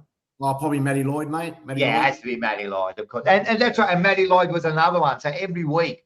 And then it was Matty Lloyd v. Silvani, you know, like every you know, like twice a year, they used to like live for it, you know. So anyway. Yeah, can't forget like Kerno. Yeah, Kerno's probably the modern day great forward, you know what I mean? He's one that's like exciting, but now fuck him. He can go stick a sit in, like suck him. All right, listen. Stuffer, man. Once they put on that other jumper, they're dead to me, man. All right, you know what? Let's talk about some footy.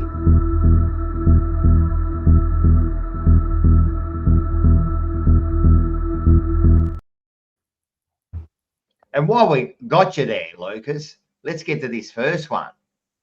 This I call the Lucas No Top Cup. And you got through it there. You pretty much had an all-goal game, 117 to 50. Pretty easy. I'll let you two talk about it. Yeah, I'll be pretty quick, Lucas, mate. Look, obviously there was no surprises on that night, mate. And you know, you pretty much smashed us without Cameron and Dangerfield on the ground, mate. So could have blown out to, I reckon, close to about 100 points if those two boys were playing. But, there was no surprises there, mate, to be honest. We're just looking for the season to end at this stage. You know, we're just out there just making up numbers, to be quite honest. But a little bit of a limelight again, Vigo Vicentini, young fella, promoted to ruck last weekend, and I felt he held his own against the two boys in DeConey. He come back on, didn't he? DeConey and who's the other ruckman there? Blitzard, yep. Blitzard DeConey, yep. I thought he held his own, 17 possessions. So good signs there for the Bombers, a young ruckman coming through. But apart from that, mate, not acceptable. I think we might have outscored you boys in the third quarter, but that's all just doom and gloom. It's just Geelong, you know, went into second gear and just let us, you know, create some opportunities. But, yeah, all in all, it was very disappointing, mate. Like I said, we're just really looking forward to the end of the year now and getting the season over and done with. But, yeah, 60 points, still not acceptable to me, mate. I thought we would have challenged you boys a little bit more at least. But the game was over pretty much after quarter time. Yeah, I think you're a bit harsh on Vicentini there, Mark. I thought he was outstanding. Because he had to go also against Neil, who did the ruck in the forward court line as well. I thought Vicentini was outstanding. He completely dominated our three rucks. So I think you've got a really good one there. You've got a good defender in Pryor. I really like the look of him. From Brisbane. Yeah, Fourever. Fourever, he's another good little player as well. So you've got some good players there. With this game, I don't think Geelong played that well. I think they played well for the first and second quarter where we blew you out in the second quarter. But, yeah, you won the third quarter. You could have also won the fourth quarter. Now, you can say maybe Geelong put the foot off the gas. I wasn't that impressed. I did a review after that game and I gave Geelong a 5 out of 10. I don't think they were that great. I thought Essendon also had a lot of the ball as well, but your inside forward 50 connection wasn't there. Like, you had a lot of inside forward 50s, but the connection from midfield to forward line just wasn't there. I thought Merritt had a very good game, one of his best for the season.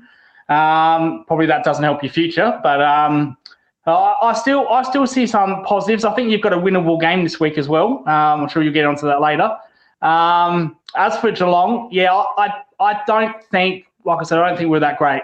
Essendon were the better team in the second half, in my opinion. Yeah, when you're playing a bottom forward side, you really only need one good quarter, don't you? And it's pretty much game over. Look, it's happened all year, mate. It's sometimes it's just a section of the game, like 10, 15 minutes into the game, and teams just blow us away. They'll kick 9 goals uncontested. You know what I mean? Like, and it's like, to me, it's like, how did they get 9 goals without even being a little bit competitive? And the game's over before it's even started. So that's what disappointments more than anything else is, that they're getting blown away too quickly, too easily. You know. Once you get that connection, though, Mark, I think you'll be all right. I think you'll be all right when you get that midfield to full line connect, because you do get the ball a lot inside forward 50. It wasn't like we were plus 20 or plus 30. You know, you're competitive in that department. So once you get that forward line right, and you get probably another forward from the draft or whatnot, I think you'll be okay. Our best players that day were Dempsey's a fantastic winger. He's one of the best wingers in the competition, in my opinion. His running is outstanding, and no one can go with him. He just tortures you. He's by far the best winger. By far. Yeah. The only one that could go with him is that Roddle from Hawthorn, who also plays on the wing, but Sam Mitchell plays him at halfback sometimes. But you just have to look at his defensive run as well. Like, not only he'll kick goals, but he'll go back as well. He'll run extra hard to go back. He's got a hell of an engine on him. And Dempsey was great. Sorry, Mick, but Ollie Henry was fantastic in this game as well. I've been really impressed with Ollie Henry's year this year. He's been, criticised heavily. It'll be a smart ass, Lucas. But apart from that, I don't think Geelong played that well, to be fair. I think Essendon definitely won that second half for me. But like I said, you just need to play one good half against the bottom 14. You'll get the job done. Correct. Spot on, mate. Spot on. I've got a question for Mark. Essendon in the VFL played Collingwood on Saturday, and I watched that game. Oh, yeah. We've got the same, man, a 1-point victory to Essendon. Oh, Rocky, you've been doing a little bit of research there, mate. Good on you. Yeah. And he's celebrated it like he's won the fucking flag. But what I noticed about that game, Mark, was you had players like Gresham, Sardis, and Ben Mackay in the reserves. Now, these guys are senior players. You're getting belted every week in the seniors. How come these guys can't even get a game? Well, I might have mentioned this, Mick, a few weeks ago, that when they do get promoted to, the top of the league, there they don't perform. So, to be honest with you, I was going to mention about that game that we have got 14 listed players that can play in the finals in the reserves. 14 listed players that qualify to play finals. So that just goes to show how many of our senior players are going down. It's not good enough. Regardless if we get close to winning the grand final in the reserves, it means nothing to me. But it just goes to show that you've got 14 players that are on our list that are playing reserves football.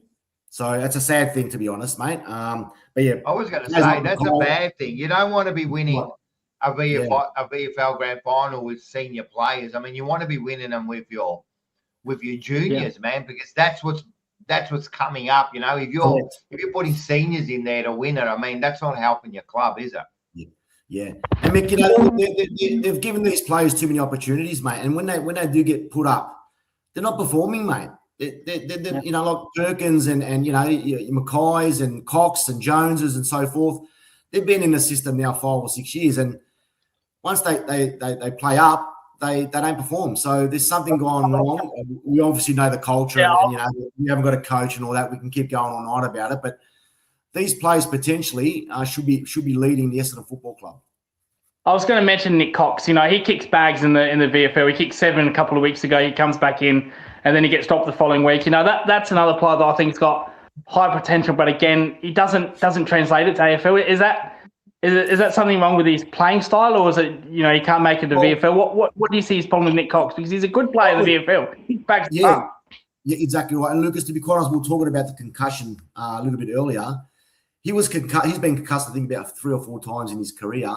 The last time he was concussed on the ground, it didn't even look like anyone hit him. I think he just fell.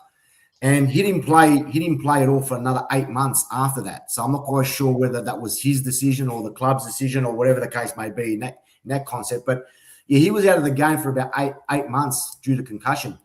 I think that played a lot for his confidence going in for the ball because of that thing in the back of his mind saying if he gets concussed again. So I think that's hurt him as a player because potentially when we drafted him, he looked to be fantastic. And so obviously, it didn't go his way. But again, throw him in the reserves. He'll kick 6 or 7 goals. The next week, doesn't touch the ball at all. So what do? Do you keep persisting? Or do you just go, no, you're back in the reserves, mate? And that's what's happened to most of these players all year. But I'd love him for another 12 months. I think we keep him for another 12 months and give him an opportunity. Give him a chance, as they say. Let's be honest, and there is a question about Hurd has made some great promises in his pitch. Marco, are you excited? First of all, I think the problem of your club, there's many. You got that many holes in your canoe, mate. You haven't got enough fingers to fucking fill those holes yet, But your first thing is you have to get the right coach. You have to get a system where they can play, right? And then maybe these young kids can develop into players, because I've seen a little bit with Carlton now. You get these young kids, you play them, you give them some responsibility, and all of a sudden they're becoming the backbone of our side, where with the coach, and shall not be named, as we say on TJP before, he wasn't giving these kids a go. Like right now, if we had Voss, we would have been playing Sard, Williams, Wiedering would have got straight back in. He wouldn't have played him in the reserves. That was a big call to play Jacob Wiedering in the reserves. You know what I mean? And that was more about getting some time under his belt. Get some fucking K's in his legs. It's not about him not getting in, but we wouldn't have made those decisions. And now I think that's your big thing now, man. Yeah. Get the coach, get a game plan, get them believing again, and then hopefully then the young kids, and give the young kids some responsibility to play. It doesn't matter if you make mistakes, man. Get them in there, mate. They're the ones that are going to lift your side. But what's happening with any news on the coaching department? Any closer to anyone? Have you heard anything? Obviously, they've held back a week because of maybe giving Mark LeVay the position, but that's all stipulations at the moment. But yeah, obviously Essendon's playing Sydney this week, so I don't know if there's something involved there, but they're not going to make that decision until next week. So maybe there's a coach, maybe there's a new trend going on now. Fuck off. Maybe you know what? It's all about changes, mate. It's all about changes. So it could work, and all of a sudden you'll see all these other clubs starting to follow. So no chance. There is no chance that will ever follow, man. You got a coach and you got assistant coaches, and you got to have one person ruling. You can't have 2 people. What do you do about decisions? I don't know. Yeah, no, you've got to come on, man. Where do you come up with this stuff, coach? You have one coach. You just don't know. There's plenty of coaches out there at the moment, man. So I heard that. Yeah, you got 3 or 4, but did you see what Lee Matthews? He came out and said that. He said that if any coach out there had another opportunity, why would you go to Essendon? And he said, why would you go to Essendon? He goes, if they come to me, I wouldn't go to Essendon, But and then forget about that, because like commentators say a lot of things, but the thing that got me on that bit was then Essendon rang up and complained about what Lee Matthews said. Like,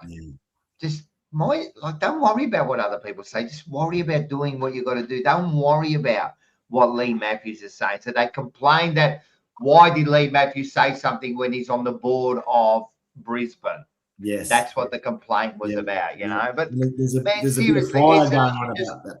Just don't worry what everyone's saying. Just do what you do, man. Just do what you do. Forget about what everyone's saying. What, they're going to complain about TJP too? Oh, they're bullying us, you know. Like, shut up, man. Yeah, spot on. We'll wait and see until we get our new coach, boys. But yeah, 100%. All right, so no news. Yeah, come on, boys, smash the like button and purchase your tickets. All right, since we're there, I mean, here you go. This is for you, mate. Where are you? Oh, this one is here. I'll put you down here. Here you go, Liam. 63-54. Some people say, and I know Seb is big on this. He's in the chat. Richmond got robbed. Decisions were made that went against them that maybe could have taken. The weather was terrible, man. Like, I watched that last quarter. It was just get the ball forward and hope for the best, you know. But what was your take on the game, Liam? I don't know if we were robbed. There's always some bad decisions going around with umpiring. If we let that determine every game, we'd be whinging about all of them. No, look, it's interesting. I mean, if you guys had said to me this time last week we were going to get that close, I would have been pretty happy. But obviously, after watching the game, I think we maybe missed a chance to get a win. Yeah, shocking conditions, but we handled it pretty well for the most part. We were able to compete against a really top side, and I really reckon if it wasn't for a couple more skilled players on the Adelaide side, particularly Dawson and Rankin, who really took the game away from us, it was a pretty even battle.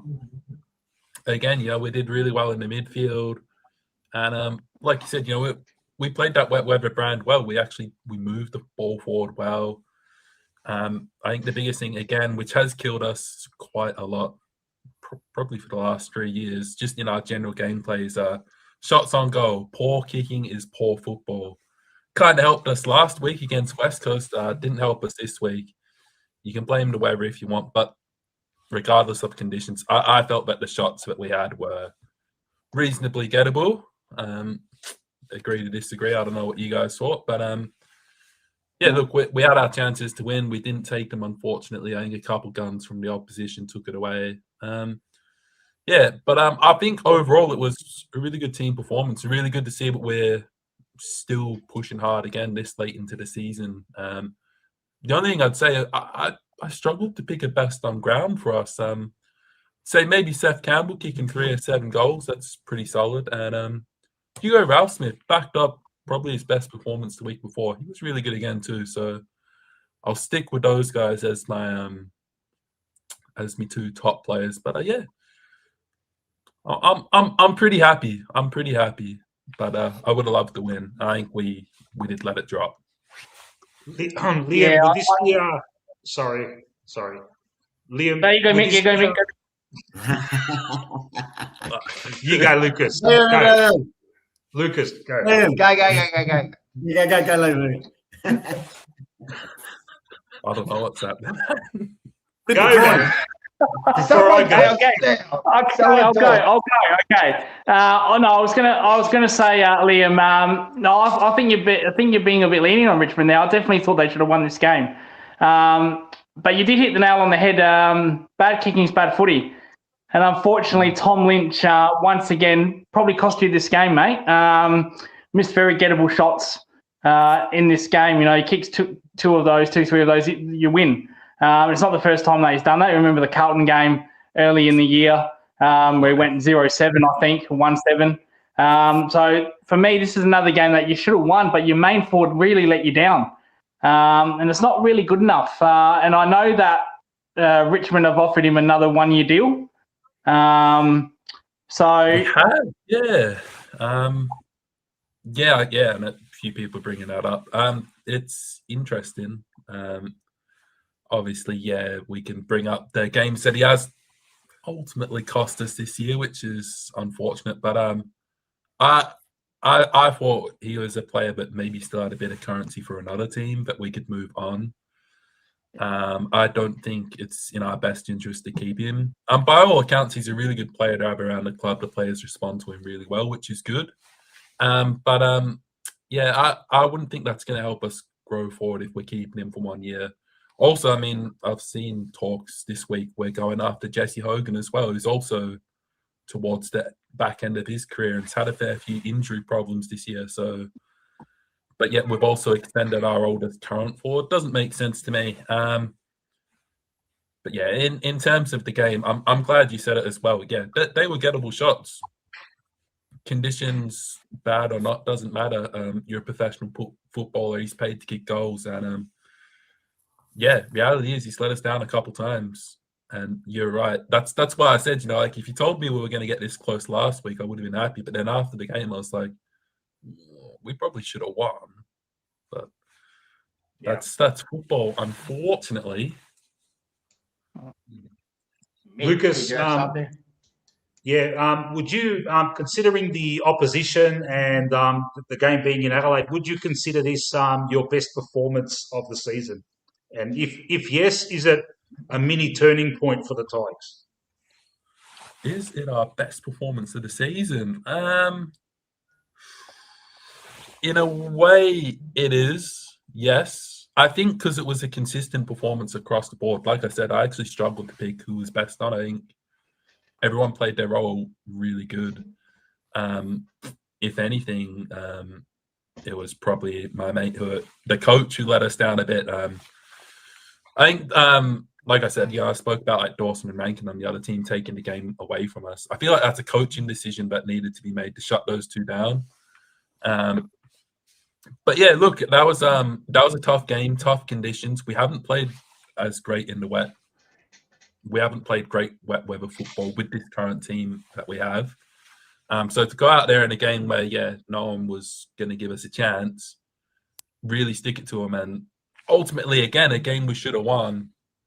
I think definitely I don't know if I'd go as far and say it's a turning point, but definitely a positive note to finish the season on, and hopefully coming into this week against St Kilda, which I do think is a very winnable game. That's what I want to see. Let's build some momentum from here. Yeah, I wouldn't surprise me if St Kilda give you guys a bit of a belting, mate, because it's been happening all year like that, Liam. But just quickly on a player that retired this week, was it a premiership player that apparently announced his retirement? Was it this week or last week? It was this week, wasn't it? Nathan Broad, so he'll play his last game on Saturday. 3-time premiership player. Not many can say that, which is very cool. He's actually been one of my favorite players. I love my defenders. He's not the most skilled player in the world, but he's super reliable. He just always got the job done. Whether it was running back hard to make a big tackle or getting up high for a big spoil, he just did what you needed him to do. He just did his job. Really good teammate. So he's going to be a big loss for us down there. And I'll be there Saturday to cheer him on, thank him for his work. Fantastic. There you go. And everyone reckons, hang tight, Liam. Your team's all right. You've been hurt by injuries this year. We like your young kids, and you'll climb the ladder soon enough. All right. How about this game? Got a point. Collingwood, mate. They challenged you for most of the game, didn't they? But eventually, you just were too good for them at the end, and you took it by like 19 points. But they did challenge you. They haven't been playing that bad football, West Coast. They're very impressive, West Coast, especially on turnover. As soon as they turned the ball over, it seemed they just streamed forward and got chances. This game was a weird game because we had a lot of outs and there was a whole new complexion to us. Like without the Goey, there was no Maynard, Perryman, Jeremy Howe, Lipinski. We looked very different. There was a lot of young kids running around. And in a way, it was very refreshing as well. I'm not going to take too much away from it. With our dilapidated defence, we gave away a lot of scoring shots. As you can see, like we let a bottom 4 team kick nearly 100 points against us, and that's just not good enough heading into the finals. But we got the win. Doesn't give me much confidence for next week, to be honest. But it's good to see that a whole handful of youngsters got to experience travelling to the West and getting a win. And that's the positives we can take out of that one. Nick Dacos, the usual, we rely on him too much. I've said it before, starting to give me the shits. And we really need to get someone to give him a hand because he's the man. We turn to him all the time. He seems to do everything, and that's just the way it is. It's good to see Big Dan McStay continue on his great form. Apparently, in the last 10 rounds or so, he's the best forward in the league. Who would have thought that? Because he was the whipping boy at the start of the year. And he seems to be kicking straight. He used to do these ridiculous snap set shots from 10 metres out. And he used to miss them. He doesn't do that anymore. He just concentrates and goes back and kicks the goal now. And he takes big clunking marks, which is good. So we just clocked up another win, and that's the only good thing about this game. That's it. You had a few players out. Maynard was a big one too. Yeah. They just get Big Seba says Nikolaki to win the Brownlow. He's got it wrapped up. He has to. I think they've closed the betting, haven't they? It's done, man. Yeah. Well, since I'm the only one here, the others have left. I'll ask. How rude is that, man? I've got to sit there and listen to their. I've got to listen to their shit fucking analysis of their shit games, and they just piss off, mate. When we talk about Collingwood, as soon as it's Collingwood talk, these blokes leave.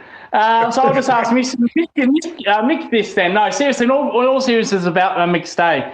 No, his last 6 weeks have been unbelievable. He absolutely touted us a new one a couple of weeks ago. It must be pleasing that that finally Collingwood have got a forward that they've finally paid what they get for, and McStay's finally turning into that player that we all know he could do when he was at Brisbane, Mick. Yeah. Who would have thought, man? I was his biggest critic too, but he's been very consistent, and he just keeps taking those big marks and hitting the scoreboard. He kicked 5 2 weeks ago. He kicked 3 this week. It's just great to have a big monster up forward that can get the job done. Mate, no one wants to know about Collingwood, mate. Look at them. I went to get a bottle of water, mate. I went to get a bottle of water. We've done this Sirocco about a couple of years ago, Mick. We've done this Sirocco. I'll ask one more question then, since no one else wants to. Ed Allen.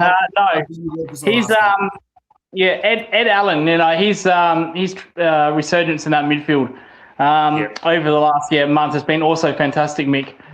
Doing really good job as well. Did really well again on Bailey Smith. Did really well on Harley Reid again. You know, Harley Reid, though he got 30 touches, had really no impact whatsoever in this game. That must be pleasing as well. It is. Ed Allen's another one that's been flying under the radar. And just like McStay at the start of the year, a lot of people were knocking him. But they've put faith in him, and he's been every week he gets given a role on an opposition mid, and he usually does a stellar job. And the next step in his development is just to consistently get 20 plus possessions, and he did get that last week. So that's the next step in his progression. And the main thing is to sign this kid up. I think we've offered him 2 years, which is not enough. I'd offer him 3-4 years. And I've been hearing in the media that there's some clubs sniffing around for him. So that's a bit concerning, because going forward, when I say Nick needs a hand, he's one of them, and it's someone that we don't have to try and trade for. He's already there, and he's young. He's 22 years old, big body. He's got all the attributes. Sign him up, Fly. What he's waiting for. Mick, I've got one for you, mate. I've got a couple for you, actually. So you guys are guaranteed to make finals, correct? Because there's only 2 games to go. If you lose both games, you guys are still we make a Yeah. final? Okay. Yeah, And the that's funny thing is, sorry, Mark, is these next two games are almost like dead rubbers. It really doesn't matter what happens. We are going to play a Victorian-based team at the G in the wildcard round. So whatever happens in the next two rounds, so it's an opportunity for us to kind of like rest players. Yeah, go, Mark. Sorry. Is that with Carlton as well, Rock? Is that you guys are guaranteed to play finals regardless? Not guaranteed. We still got to win one to guarantee it. If we lose both, we could still possibly make it because St Kilda got to win both, and so does GWS. You know, so we could still make it, but it's not guaranteed. It's not 100% yet. It's probably still keeps the wild card interesting. Is that correct? Yeah, right up until still St Kilda and GWS who could still make it. Mick, also quickly, if you boys obviously guaranteed to make finals, if you bottom out straight away, you're gone. Where do you think, or what? I mean, it's probably hard to answer the question at this stage, but where do you think Collingwood would be next year? What's your feeling about Collingwood? Would they be around about that same level? Would they drop, or would you think they will improve next year if they bottom out straight away in the finals? Where do you think? Where do you think they'll be next year? It all depends on who we pick up in the off season, Mark. If we top up in a good way, not like in the past where we've picked up fucking duds like Houston. If we top up properly and get the right players in, I don't see why we can't bounce back up. We're competitive in most games this year. We have been belted 2 or 3 times, but most games against big teams we've been competitive. So I don't think we're far away from top 4 if we get the right players. And if we do pick up a Butters or someone like that, that'll only help us. So you need someone to help out Dacos, which is number one. And what else? You need another forward, a backman, we'll need. Backman, you know. Yeah, look, the priority is a midfielder to help out Nick, but we're also very bare down back as well. And we could do with another forward. But every club can say this stuff. Every club needs a midfielder, a forward, and a backman. No one's got the perfect team. Correct. But the priority would be a midfield, because if you get your midfield right, that answers half your questions, Your forward line improves automatically. You know, there's less pressure on your back line. So, the priority should be to get Butters. I'll ask you one more. If you don't get Butters, would you consider Zach Merritt if he wanted to come to Collingwood? Yes, I would, Mark, because he would be. Look, obviously it's not the preference, but I'd take him if he wasn't asking for too much cash.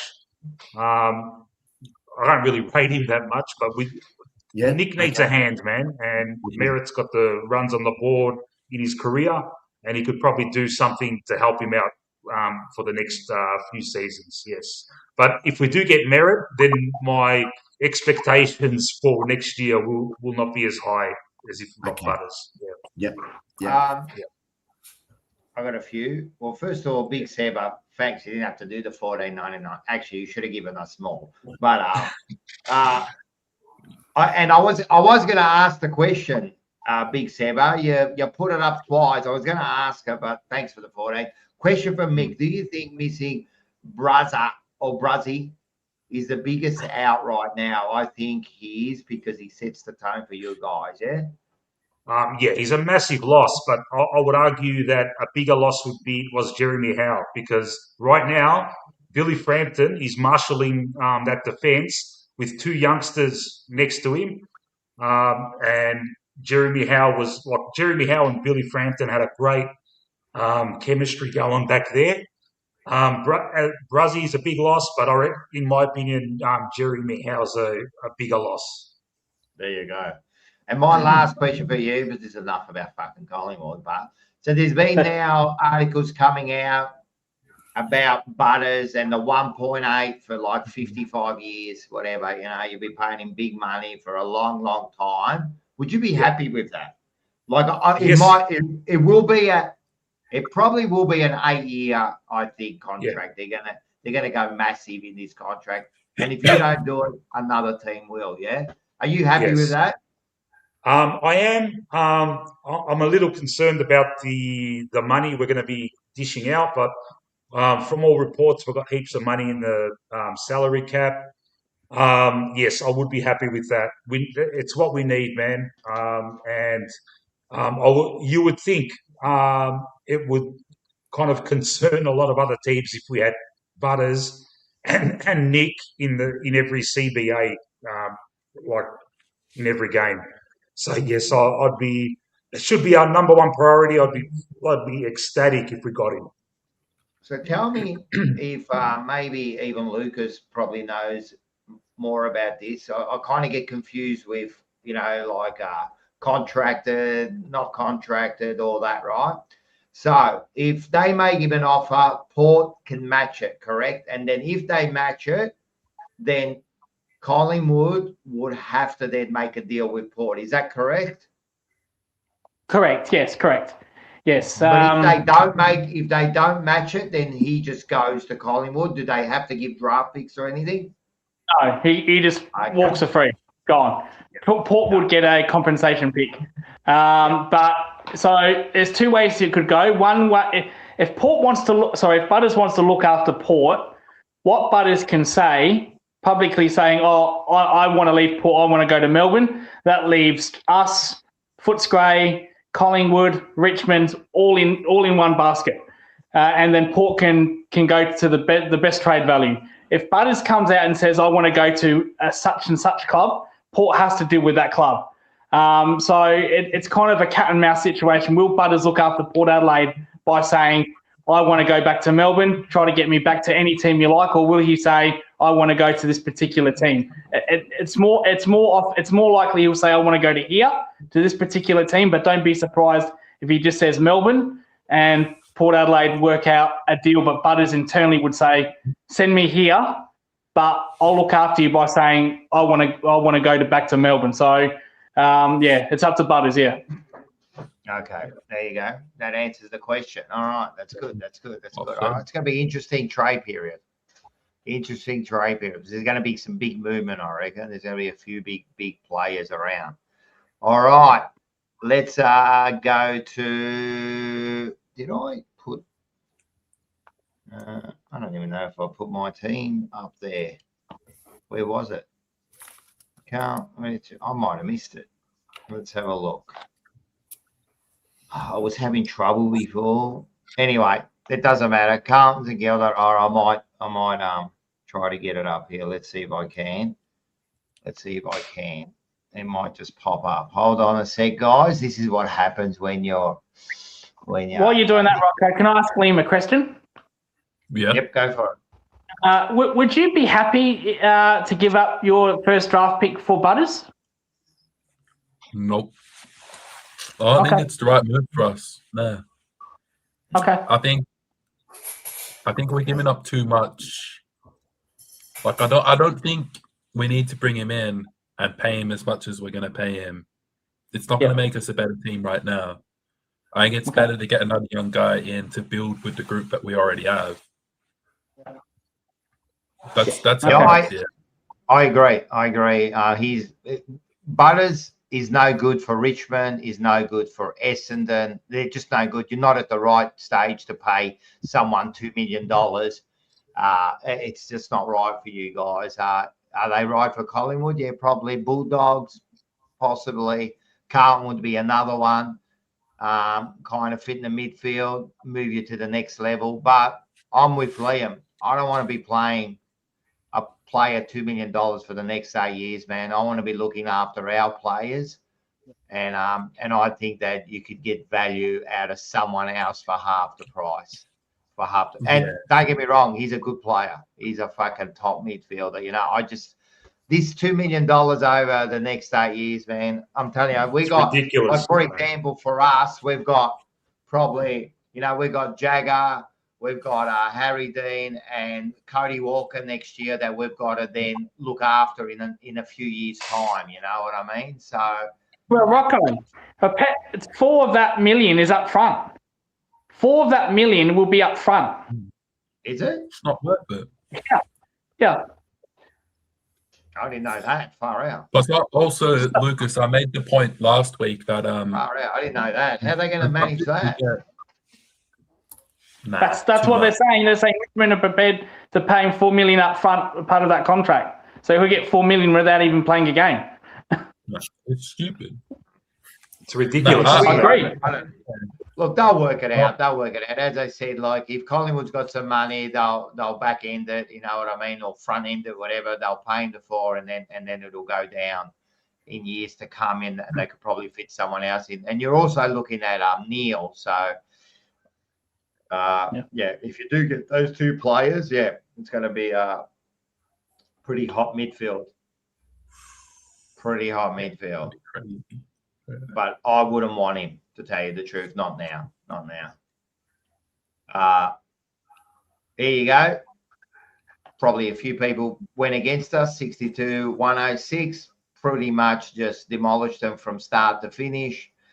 I know Mick says, oh, look, they're happy about a win. Yeah, well, I'm always happy when I see my team win. And as I said, they started from 1-8, and now we're flying. And we're probably, I've said this, I reckon, outside of the top 4, probably the most informed side in that bottom part of the finals. You know, outside of Melbourne, I think Melbourne's the other side that are really flying at the moment. All the stats show that we've been flying, man. It's not only just, I mean, Mark was calling it a sugar hit and usual, but a sugar hit doesn't go for 12 weeks. You know what I mean? I mean, they're actually playing a good style of footy, man. They're actually dangerous. And like I was saying before, it's the young kids that have lifted this side. Harry Dean and Byrne at the front have absolutely elevated as far as toughness goes. Now the whole club is just like, they just got a different attitude. And then you get kids like, of course, like Jagger and also Billy Wilson in the back there.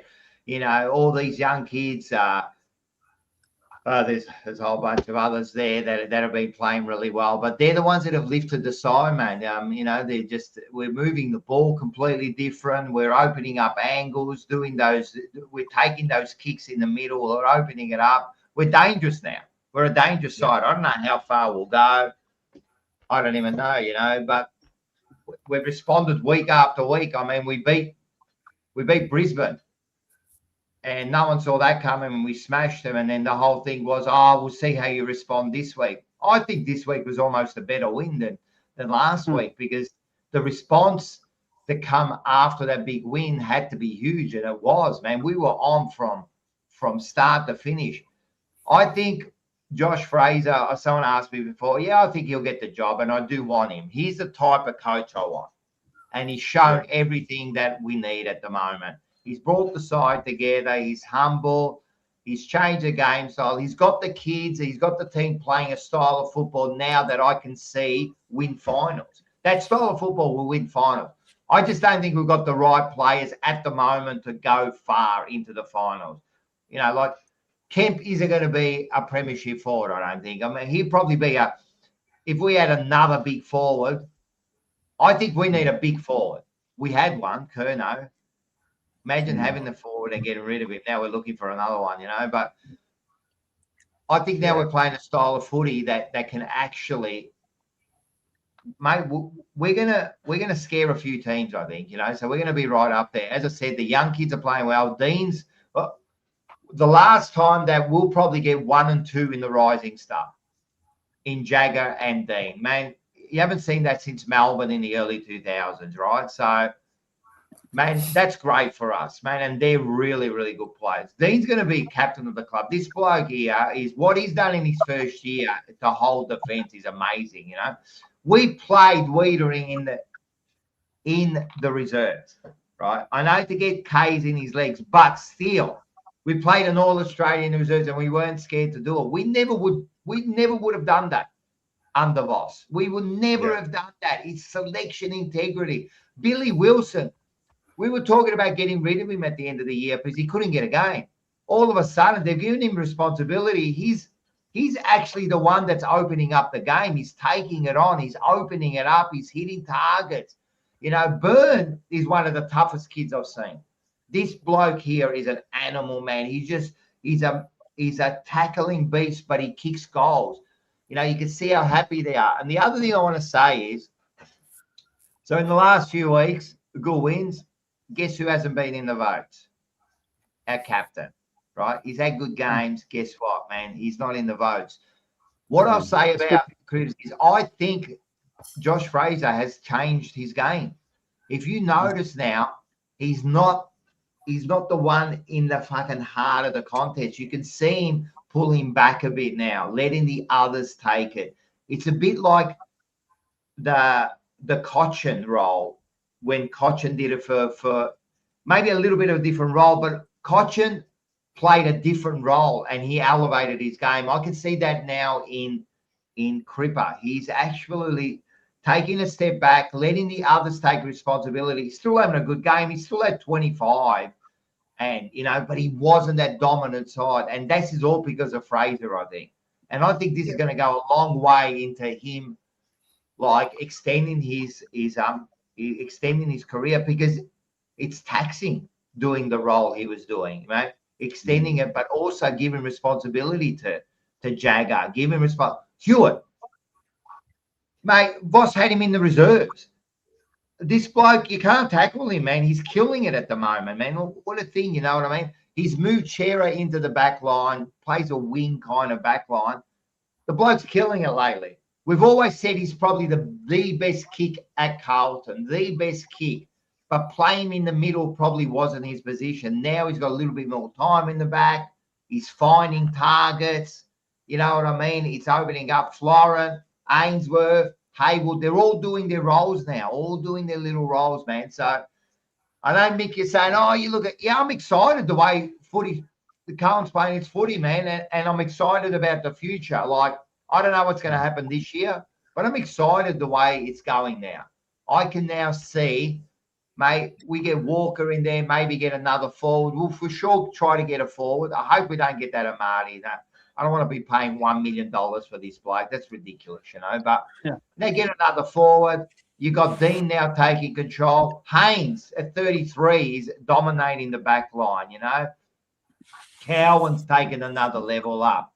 You still got Wiedering to come in. Dirksen stood up in his spot. You know what I mean? I'm going to give big kudos to Pito. Man, he took TDK and Marshall to task. Forget about him. TDK, what a disgrace St Kilda are. If there's any St Kilda supporters in the chat, you are a disgrace. You are what a joke of a team, mate. They're an irrelevant side, man. We spent fucking $50 million and you can barely make it top 10, man. Peter Ned, the Audi of Ruckman, he's come in and he absolutely destroyed him, man. He did his job. He kicked his 2 goals. So yeah, I'm on top of the world. I've got a question for you, mate. So you guys, you should be wrapped, mate. To be quite honest, because your season was looking pretty dim, mate. At one stage, wasn't bad. It? Mate, we were looking like at one stage like 10 years away. Now I'm looking in the future and going, you know what? It's not that bad. Yeah, no, certainly, mate. No, I'm certainly happy with the performances at the moment, mate. But just quickly, your caretaker, Coach Fraser, mate. Do you believe in some ways that obviously he's probably coaching with a bit of freedom and no pressure, and that might be reflecting a little bit on the players? So maybe that's 100%. due to the response of 100%. I'm still not 100% convinced, Rocco. I do want to see how. What do you need? What do you need? I do want to see how they react. I do want to see if they do choose Fraser as their coach, how they react when there is some pressure, and that's when I'll be a little bit convinced about the. But what you got to know about Fraser is this, at this stage, great effort, great work. I think he's coaching again without the pressure, but it'll be interesting to see. I think he's got heaps of pressure, and if you think about it, and I'll explain why he's got heaps of pressure. You say he's got no pressure. I didn't say he's got no pressure, but he's probably coaching without the pressure. No, he's got heaps of pressure. But this bloke wants to be. He's just a caretaker. It doesn't matter. This bloke has always said he want to be a senior coach, so the pressure's on him to perform. Because just like your coach Solomon, who's almost wrecked his coaching career forever, so the pressure's there, bro. The pressure's there. The other thing you got to understand, his dad's been sick and dying for the last 4 weeks, and this bloke has been calm, cool, and collective right? The whole time. So you say he's got no pressure. This bloke has got things on his mind and still coaching like a beast, changing the team around, doing everything he wants, doing everything he needs to do to get this club. The other thing I say about Fraser, and everyone said this, he's coached at the Bullants, he's coached at Collingwood as assistant coach, and everyone says the same thing about him. That's his nature. He's very, very cool and calm the way he does things, right? He's never too high, never too low. You know what I mean? That's what you want from your leader. You don't want your leader to be erratic like me. It's not going to work. You know what I mean? You need someone level-headed that no matter where your team's at, he's always measured and ready to attack the next thing. So I know you keep saying this, I'm not convinced, I'm not convinced. But at the end of the day, mate, like I said, he's done everything. I'm not convinced with these spuds, mate, until at the end of the day, right? Prove me wrong. Prove me wrong, Rocco. Prove me wrong, right? Well, we have proven you wrong. We have proven you wrong. No, we won 10 out of the. We have won 10 out of the last 12, right? You're all jumping on the bandwagon. In the last. Phrases this and phrases that. We have proven you wrong. We don't need to prove Mark who thinks that Hurd is the answer, right? Once you nominate your coach, mate, and there's a bit of pressure. It doesn't matter, mate. There's pressure. There's pressure every week, mate. There's pressure every week. Freedom, mate. Listen, it doesn't matter what you think, because you think that Hurd is the right person for you, right? I've heard that in the recent times that Solomon and your next assistant coach who's just gone up for aren't even getting along, right? And this is where your club's at, right? So we don't need your approval. I don't get what a person has to do when you win. In the last 12 weeks, we are just behind Fremantle in performances. We have turned the club around, and you get Mark. Wait a sec. We get Mark coming on, right, and calling us a spud. That's what Mark called us. A spud. These are the worst club in the industry. You'll always be spuds to me, mate. You'll always be spuds to me. You can say that, but that's because you're a loser. Because you are, you know what you are? You are the typical Australian killing the tall poppy syndrome, because you will never be anything. Prove me wrong, Rocco. We had the greatest player to ever play this game in Lee Matthews turning around saying anyone would be crazy to come to Essendon, right? You are having fights within the club. You think that Hurd is your answer. This bloke has not seen you sign a coaching. But could be the answer to Chemist Warehouse getting a sponsorship for you guys for selling drugs. That's Don't forget about it. So I don't need you to rain on my parade, right? Because we're doing. You fucking play one quarter and you won one game and you're there absolutely in the back room filling up a bottle full. He's filling up a bottle full of his fucking inside liquid, right? And then he's telling me that I should have. I'm not convinced. How can we take a word from a bloke who decided to marry for Essendon?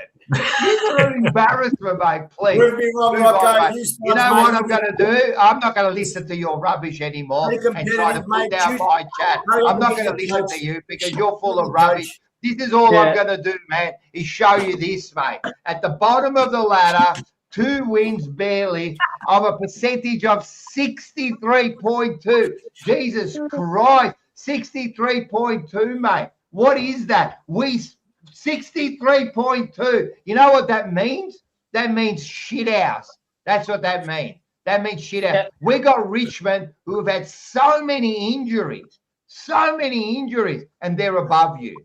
We got West Coast, which we just laughed at, above you. Port Adelaide, who are just a disgrace, above you. You're a disgrace. Anyway, let's talk about the teams that matter. And we're talking Collingwood at the moment, sitting in 8th spot, just hanging on. But, so we'll move to 9th. Collingwood and Carlton in the first final. Carlton doing all right. They're 2 games in front.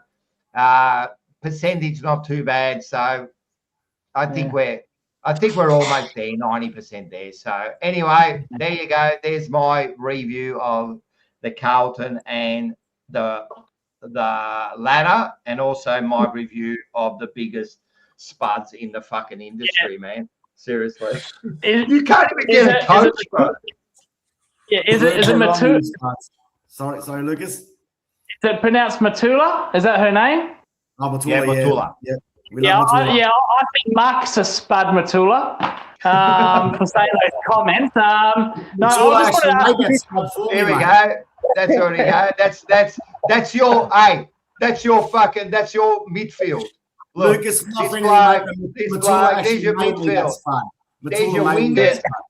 There's your wingers and your your 4 midfielders right there, mate. Now, I'll bring some normality to this show. Fuck me, imagine me doing that. Geez, the show's really going well now. No, Rocco, I just want to ask you, your kids, the Taylor Byrne, what a fantastic kid he is. Harry Dean's going to be an absolute gun. And Jagger Smith just taught us a new one in that preseason game, and I thought, geez, he's going to have a hell of a year. But the improvement that Josh Fraser has done to these players, like even McGovern, McGovern was a bit of a ripping boy. He's averaging a goal a game under Fraser. It's just that the game style and the way that your players are responding and taking the game on and getting better. That's the main thing. Under this coach, they are getting better. I think next year, Rocco, I think you can win a wildcard final. Not against Geelong, please. Not against that team. Go beat Collingwood. But I reckon you can win a wildcard game, and I think next year, mate. I think you can definitely make the top 6, mate. If you keep Josh Fraser, I just like the way he's improved the players, like in a short term. Yeah, I do love how he's done that. Yeah. You know what? He's done a great job. He's done a great job. Man. Yeah, it would probably have to be, in all seriousness, this Fraser performance as a coach. I can't remember an interim coach being this changing a club so quickly. The only thing I can think of, like such a quick change, was when Dennis Pagan first took over North Melbourne, but that wasn't as an interim coach. He turned them from, it looked like they were a basket case, and he switched them straight away. I haven't seen anything like this, really. Look, at the end of the day, all seriousness, it's surprised us too, you know what I mean? Because they were playing this stupid gameplay, they just weren't getting it. But now they look like, and winning does that, don't get me wrong. There's this freedom, you know what I mean? And all of a sudden, I was saying this last week, like Carlton don't look that slow now, do they? Like, no, we haven't really changed that many players. Like, so, when you got a coach who just had this so stubborn game plan, playing players in the wrong position, you know what I mean? Like, we were playing Jagger in the fucking back line, and, like it was just dumb things. And now he's just, look, I think he's released them and gave them that freedom. And now they're just playing football, you know what I mean? So, yeah, you can't ask more than what this bloke has done. And as I said, he's now this week put up his hand for it. Look, he's always going to go for it. And I think it'll be hard for him not to get the job now. He wants it. He's proven himself. He's always, he does like his press conferences, so cool, calm, collective. He's always thanking, the assistant coaches, you know what I mean? Like, he's always doing these little things that make that are making the Carlton people happy, man. No, I love him. He's won our hearts, man. He's done the right things. He's turned this club. If he can turn this club around during the year, imagine when you put preseason behind him and with the confidence they've built up, what this team can do. And I'm telling you, you add a forward. You add Cody Walker, and then you add a forward to this team. Backline looks strong. Like as I said, you got Carroll to come back, which I think was fucking, before he got injured, was one of the good wingers in the competition. And all of a sudden, this side, and it's the lesser names that have all lifted. Like Cooper Lord, all of a sudden playing his role, playing good. Frankie Evans had his best game Like this kid's killing it now, man. He's, you know, like now I understand why they've got him in there. You know, he's that mature head, bringing the other players into the game. You know, so it's all good, man. Plus your new home ground, mate, Marvel. You love Marvel, huh?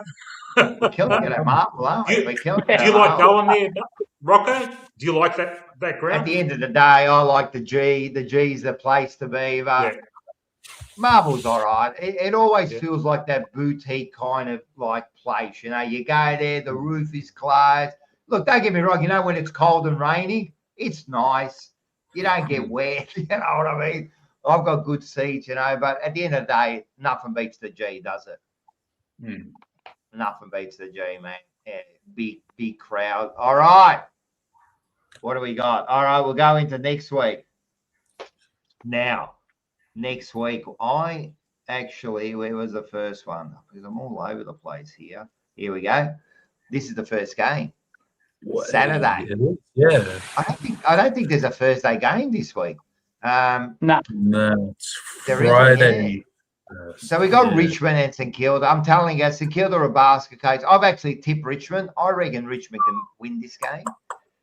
What I saw off St Kilda, they're no good. And I don't think, there's no Naz. He's a massive loss, man. Talking about Collingwood's Dacos or nothing. St Kilda's the same, man. They got no Naz. They got nothing, mate. And I don't think TDK maybe won't come up. You know what I mean? So I think you got a big chance there. Liam? Nah, I've tipped us as well. I think we're a good chance as well. You're right. I mean, injuries are a big thing, but just seeing what they served up when players went out. I think if we can put up another really good performance, put in another strong effort, then every chance we can win this one. And like we said earlier, we've got Nathan Broad retiring. It's his last game, so that's a little bit of extra incentive to do it for a player. Do it in his last game. That. Is he retiring this week, is he? Yeah, it's his farewell game. So, yeah. So all the more reason to celebrate him and send him off on a win, which is what we'd love to do. And, why not? I mean, it doesn't look like we're going to finish last now, so we may as well try and get another win. You never know what will happen. So it's interesting. St Kilda are going to be trying hard. They kind of need this to give. Well, they're still in the race. They are still statistically possible of staying in. But no, I think. But just quickly, Liam. But they were last week. Last week against Carlton. Why I think they're shit house. I don't care that Naz went out in that first quarter, right? We already had him before that. There was already signs that we were playing better. But to put up that performance when finals is up for grabs I'm telling you, that team is just, they're nothing, man. I reckon you got them, William. It's a win for you. Yeah, I think the upstairs battle, the mental game, they're not ready for it up there. You know, and I think they're, after copping a pretty poor performance this week, they're going to struggle to recover from that. And then that mentality around having players be out there, they're probably going to be like, what's the point? And for us, you know, I mean, even if we lose this game, it doesn't really change our season too much. But, you know, that gives us the edge. You know, we can be like, well, result, win or lose, doesn't really matter. But if we go out there and put in a good performance, how good does that look? It helps us make it a little bit better. I don't know. But I agree. Also, another thing is the MCG ground. I don't think St Kilda have played there a lot this year, if I'm not mistaken. I think they may have only played one other game there. Are they playing at? Is it at MCG? Is it? Yeah. Why has he got Marvel? All right, so he's fucked that up. All right, cool. So it's a double header. We've got that game at 12:30, and then Hawthorn Collingwood after at like 7:30. Okay, yeah.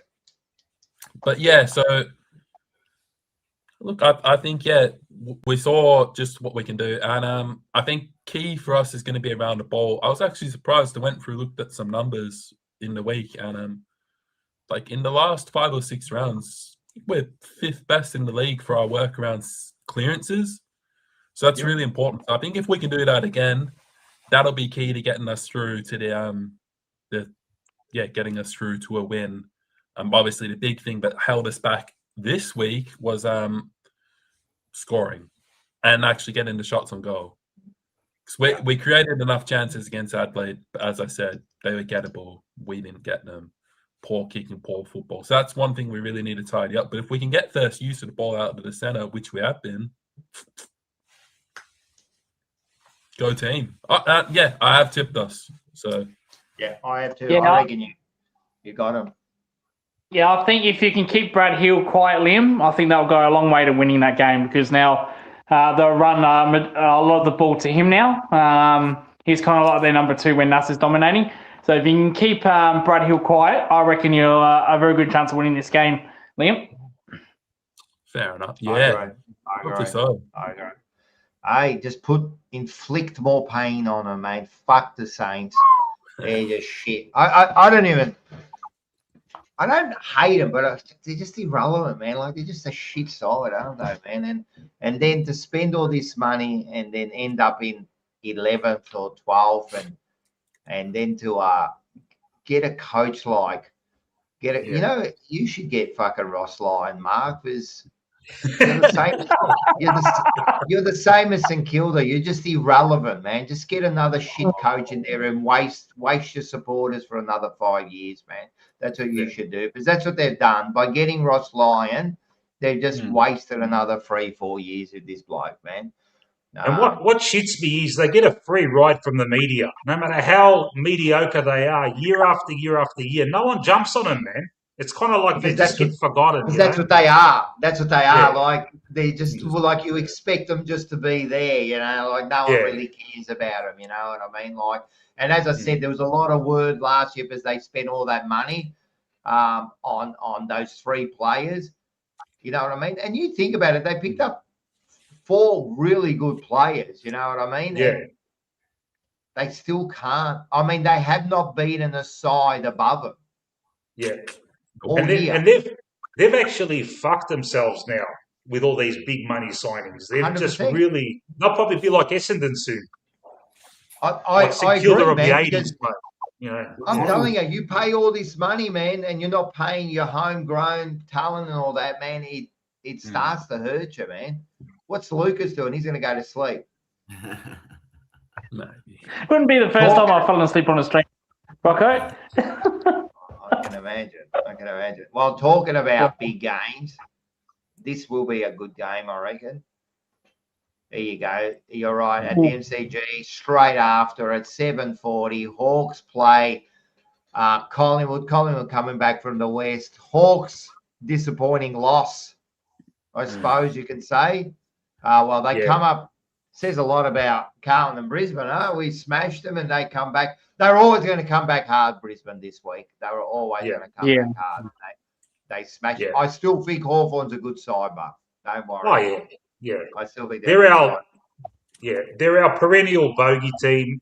I'm not confident about this game at all. Thankfully, it's a dead rubber type game. We have got a slight chance. Like there's Collingwood supporters out there saying, we can still make top 6. Come on, guys, please. Bit of reality here, mate. We're not making top 6. And so, in my opinion, this game should be treated what it is, mate. It's a dead rubber. If we have to rest someone. Let these guys win by 80 points. I couldn't give a shit, man. Of course, I'd like to get the win, but, you got to look, maybe 2-3 weeks ahead. And Nicky boy, it's probably a good time to just give him a fucking rest, mate. I know that's going to be very unpopular, but why put him in there? And Hawthorn have got a history of going after him too, yeah? They like to put a real hard tag and they like to use the Sam Mitchell likes to use the fucking shifty fucking rough stuff behind play on him. Give him a rest, mate. Let him rest the bones and come back for the Brisbane game in a week after that. They won't do that, Mick. I know they won't. I know. That's what I'd like to see. But Fly thinks he knows everything. He'll do whatever he wants to do, and we'll still fucking get done.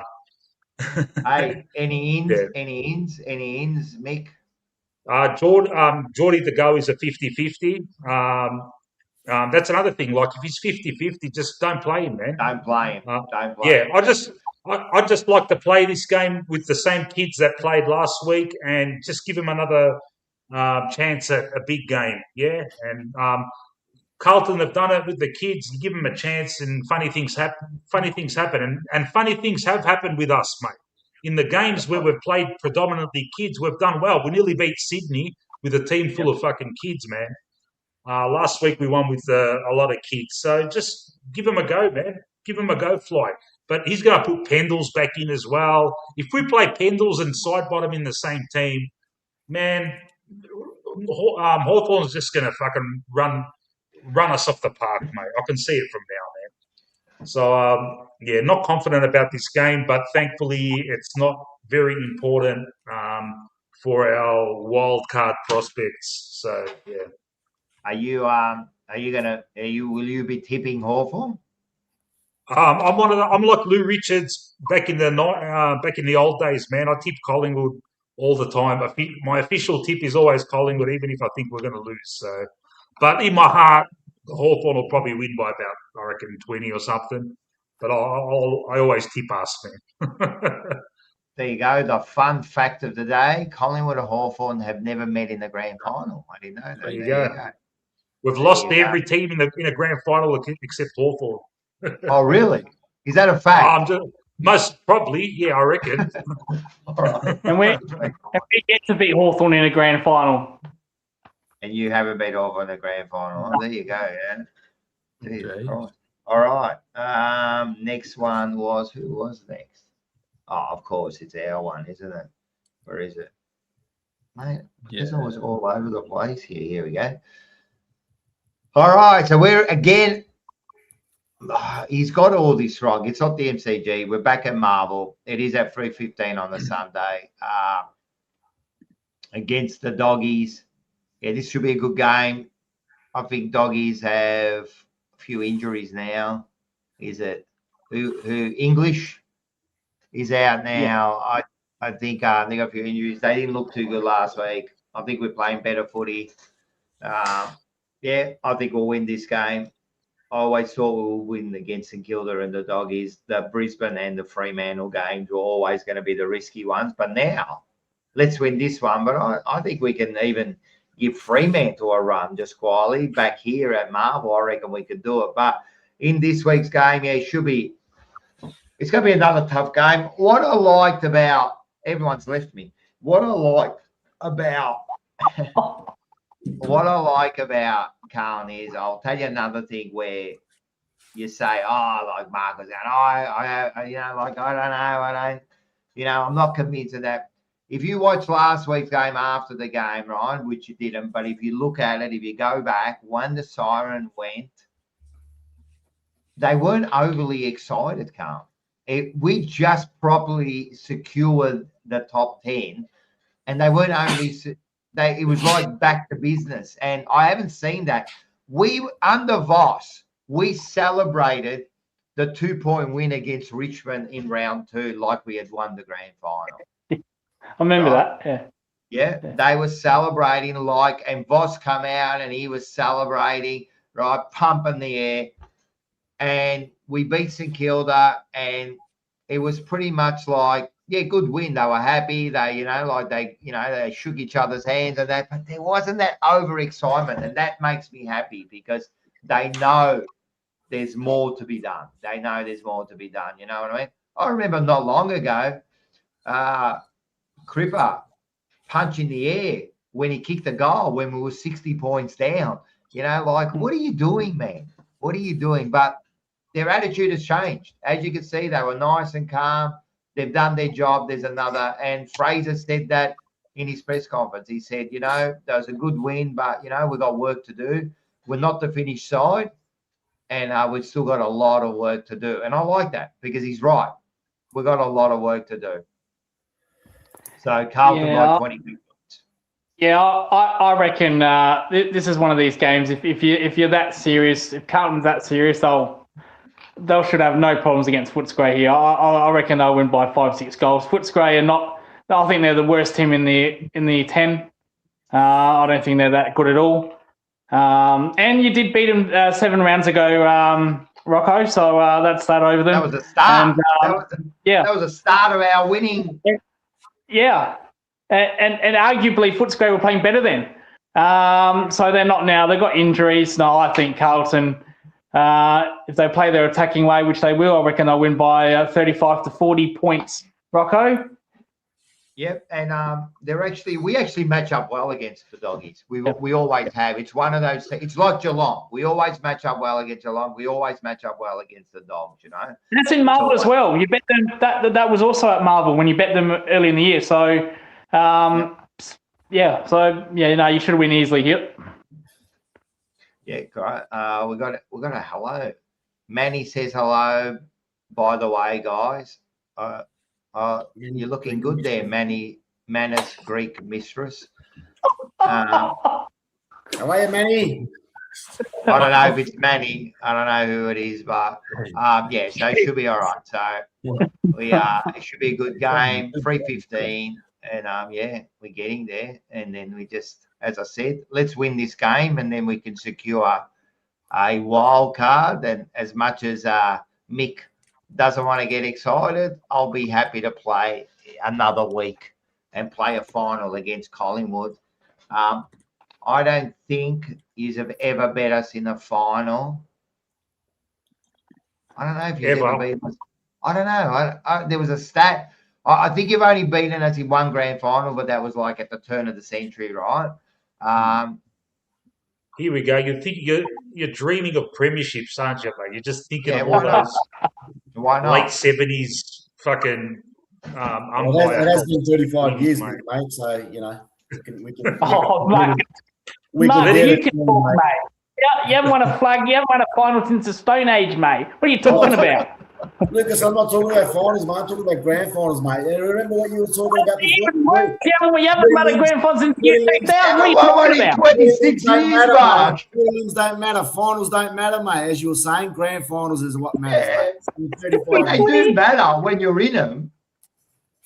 They do matter when you're in them. Lucas is saying prelims doesn't matter. Prelims, finals doesn't matter. But you got it. That's Lucas talking with Geelong. That's not Essendon talking. Well, can you believe? I just want the chat to know this. Wait, 8,000 days. Can I just the chat? 8,000 plus days since we're by final. It could be another 35 years before this is Mark. This is Mark telling Lucas, right? That finals doesn't matter. Only grand finals matter. Only grand finals matter. Like, Richmond have won 3 in that time. What are you talking about, Mark? Oh my God, he's talking. I can't believe. Mark will be the only person that could the pot call in the kettle black, man. He's ready to attack anyone. It's just the weekly Mark comment, isn't it? The rage bait weekly rage bait comment from Mark. It just says the random stuff that annoy us. Of course, mate. He just wants they just want to win a quarter. Essendon wish they won a quarter. And he's telling us about finals. You can't even win a quarter, bro. You can't even win it. You can't even get it. Someone who wants to coach a club. Disgraceful. Disgraceful. I talk about Jesus Christ, man. This could be like 5,000 points here, man. I reckon Curno's going to kick 85 goals here, right? No, seriously. I reckon you know this mental health card. I reckon Essendon should play it this week and not show up at all. Don't show up, right? Because this could be actually, I'm going to predict 160-point loss on this one. Yeah, 160 point at the MCG, 440. So have you noticed something? Have you noticed all the red? Because that's what it's going to be, a bloodbath. It's going to be a bloodbath there. What do you reckon, Mark? Look, mate, I mean, we played Sydney last year, I think it was, at the MCG, and they smashed us by 70-plus points. So wouldn't surprise me if it's the same result again this Sunday. It's unusual. Sunday night at 4:40 at the MCG. You don't see that very often, do we? What are you talking about? We played at 7:30 fucking on Sunday. So Mark, you've played that time zone 3 times the last 5 weeks, mate. You played that against the Giants, played that against the Crows. That's your average time zone, mate. The graveyard shift. It is, mate. You're spot on there, Lucas, but that's been at Marvel or Interstate. But I think it's unusual for us to play at the MCG. I think, I think the best time slot for Essendon should be like 3 a.m. on a Wednesday morning. That's the time slot. You don't want to wreck everyone's bloody day. Wednesday night at 7:30 live, huh? Wednesday night, that's when it should be on. Hey, I reckon if it was on a Wednesday night at 7:30, right, I'd still reckon TJP will get more views than fucking Essendon. Yeah. All right, look, guys, I'm not going to harp on it for too long. There's not much more I can really say. But, I guess if our caretaker coach can give the players some freedom and no pressure, it might reflect on our players on the weekend. So being at home, if we can create that pressure on the field and effort, you know what, anything can happen in the game of football. So I'm going to back the Bombers this week. I'm going to back the Bombers by 1 point. And if we win by a point, guys, I will sing the theme song for all the rivals on the show. All right, I'll sing the theme song. You know that's not going to happen.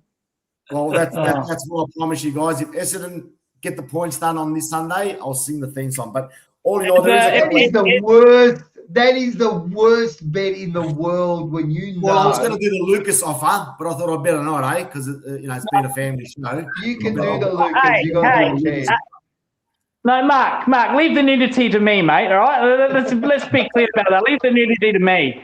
No, if Sydney win by 100 points, I reckon you should dye your hair navy blue, mate. I reckon you should do that. No, can't do blue, mate. Can't do blue, okay. Mate. You're red. But we have got a couple of players in Nick Bryan coming in as a ruckman, so I'm not quite sure how the two boys would go, Vigo and Bryan. I'm not quite sure 2 ruckmen in the team is good these days, but also our young player Angus Clark was concussed last week, 2 weeks ago, so good to see him back. So a couple of young boys in the team, give them an opportunity again, and anything can happen in a game of football. So go to Mighty Bombers, Essendon by 1 point, boys. And Rocco, no, I won't be doing that either if Carlton play Geelong in a wildcard round, because I'm going to pick Carlton by 50 points. So don't bother asking.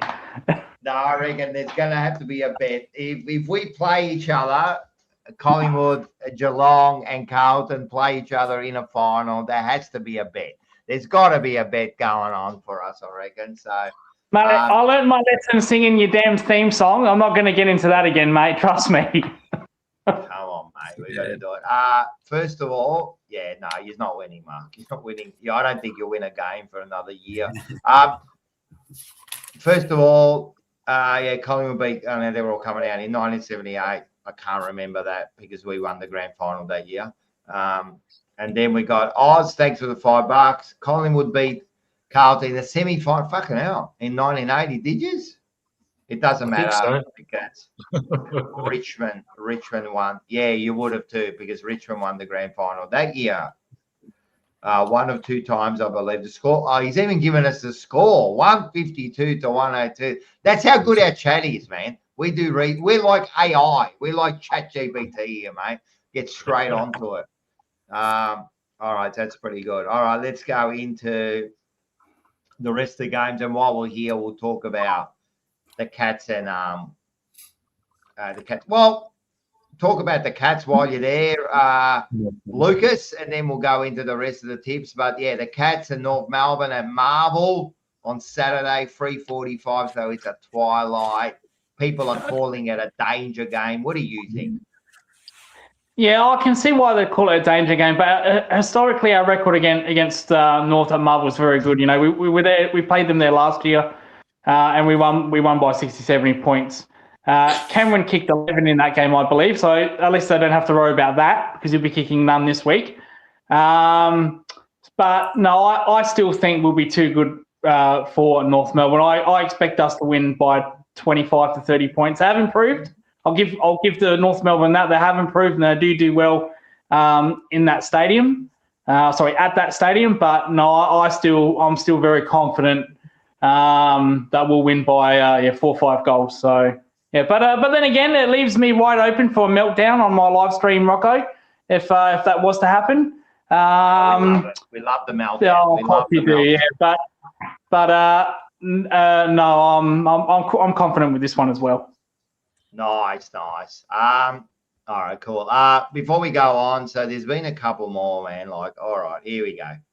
So you won the 84 qualifying final. I don't know. I think it's grand final then. Maybe not final, grand final. I don't know. Look at all your Collingwood nuffies coming out with this, but apparently you won the 84. All right, there you go. And what else? Oh, before we go on to this, there was a question for Mark. How did your brother-in-law go on Saturday night, Mark? I've checked out his work online. Really like it. Tattooed Angels for everyone interested. How did it go? It was a fantastic evening, mate. These guys, honestly, mate, listening to them live, they play spot on. So if you like the old AC/DC, Angels and Rose Tattoo, these boys are fantastic. Honestly, they sound great. Really got the crowd going. Bit of headbanging going on. But that was a fantastic evening, Foss Jam. So anyone that's interested in that type of music, I think they might be coming back down at Musicland in early October. So anyone interested, go and see these boys. They're fantastic. Nice. What's your brother-in-law's role in the band, Mark? Lead guitarist, electric guitarist, mate. He's fantastic. I like it. Yeah, he's the way he plays. Yep. Tattooed Angels. This is your brother-in-law. How's he your brother-in-law? My sister's husband. This is from his sisters, and this is where the name Tattooed Angels come from. Is that like? Tattooed Angels is more. It's more obviously Rose Tattoo and the Angels and so forth. Yeah, so they're a bit of a hard rock type band. So who does he barrack for? He barracks for the Saints, to be honest. He barracks for the Saints. We'll forgive him. Yeah, we'll forgive him. We'll forgive him because he can play good music, but he still barries for a shit side, mate. He does, mate. We give it to him all the time, brother. We give it to him all the time. They are shit. Liam, this is your job, mate. There are a couple of games, as I can see. There's a few differences here. Let's go for it. Yeah, I know. All right. So no Thursday game. I think first time all season, if I'm not mistaken, but. Friday night, Fremantle Adelaide, that's a big one. Freo got to bounce back. The game against Melbourne, that was the best game I've been to live this year. To be honest, that was really good. Then you've got my game against the Saints, first of a doubleheader, so I'll be at both those games too. We're going to get the Saints. It's going to happen. You watch. Then Geelong finished their easy run to the season with North Melbourne, but I think North will challenge you a bit. I think they will, but I'm still backing you to get the job done. The Kia clash at the Gabba, Brisbane should be playing well. Gold Coast are pretty trash. They got lucky for a win last week. Hawthorn Collingwood, that's a pretty big game at the G. Look, I think Hawthorn should get you guys, but I don't know, maybe Collingwood will surprise us. Then Port and Melbourne. Surprised to see a couple tips for Port, maybe just because it's in Adelaide, but Melbourne's a pretty good team. They should get the job done. Sunday, I'm taking a risk. I'm going to go for West Coast. They beat Giants earlier in the season, and the Giants are just one of those teams that could give you a wicked win. They could lose. I think they're going to lose this time, hopefully. Bulldogs, Carlton, Marvel. I think Carlton are playing pretty good football. They should stick in and win. And then, Essendon, Sydney at the G. Question is how much for Sydney? I don't know. Exactly, man. 100%, man. I've just noticed something, Rocco. Can you bring that photo back up? I've just noticed something. Those two photos below. So I see you, Rocco, and Manny there. Those two photos, they look like nothing like Mark and Liam. They're like from 50 years ago or something. I swear. It looks nothing like true. Mark. Mark looks bigger for sure. He was definitely fatter there. And Liam actually looks thinner there. Like, I reckon they've changed. AI, mate. AI. Could be AI. And look at me, just the face of I'm actually smiling. Yeah. Maybe it is because that's it. Smiling. Pick me. And as you can see in this part here, I think Liam's done it unless I can gain, which I can't. So I've won in front of Manny now. More different to me this week, so I don't know. Yep, and also so really close with the points there too. So, but look at Mark. Mark is actually 28 points behind the leader. For fuck's sakes, man. Well, to be fairness to Mark, it doesn't help when he keeps on picking Essendon every week, knowing that they'll lose. No, that's not going to help. That's exactly going to help. Now, we did have a bit of a conspiracy last week about putting the tips on our group chat there, mate. Have you noticed all year that Rocco doesn't put his tips on our group chat? So you don't know exactly who's. So you reckon I know who Rocco's going to tip. How do you know? Because I know how he thinks. I know what he does do it. So you're going to now accuse me of cheating, are you? No, I'm not saying that you're cheating. I didn't say you're cheating. No, well, what else are you saying? All you're doing is that now you can reflect back a little bit more on the tips before you give them to Bo and say, no, I can't because I actually give my tips to Bo before any of you because I've got to fucking absolutely send you a message before you send me your tips on the Monday. I give my tips. I give my tips because listen, for fuck's sakes, listen. For fuck's sakes. I actually give my tips before all of yous because I have to do TJP tips and they're exactly the same tip. I have to give them way before you because we have to get them organised before the Tuesday. So I'm not cheating. Don't ever accuse me of cheating. No, then what? Then what? If you're saying that I'm doing something, right, to manipulate, that means I'm cheating. No, you're not cheating. Conspiracy theory. What am I doing? You said, Mark, conspiracy. What's the conspiracy, Mark? Well, because you can see our tips before he puts his tips in. But I tip before you guys. I know that. You don't have to know. You know how you could solve this problem, Mark. This is how you could solve this problem. I've got an idea, right? From now on, you do all the graphics, right? You start up the show. You do all the graphics. You start up the show. You get the show ready, and you put all the graphics up. That's how we can solve it. If you don't want to do that, I'm going to give you 4 words. Shut the fuck up. Is that fine? I'll give you 5 words. I'll give you an easier solution. Just put your tips on our group chat, and that's it. That'll solve it. I don't have to put them on your group chat. I don't have to put them on your group chat. You just fucking do as I say, all right? Do as I say, because as I said, I put up my tips before you even like fucking imagine tips. Imagine tips, man. I'm trying to get TJP done. Right? Oh, so it's not the Essendon, Rocco. It's not the Essendon supporter talking about cheating, is it?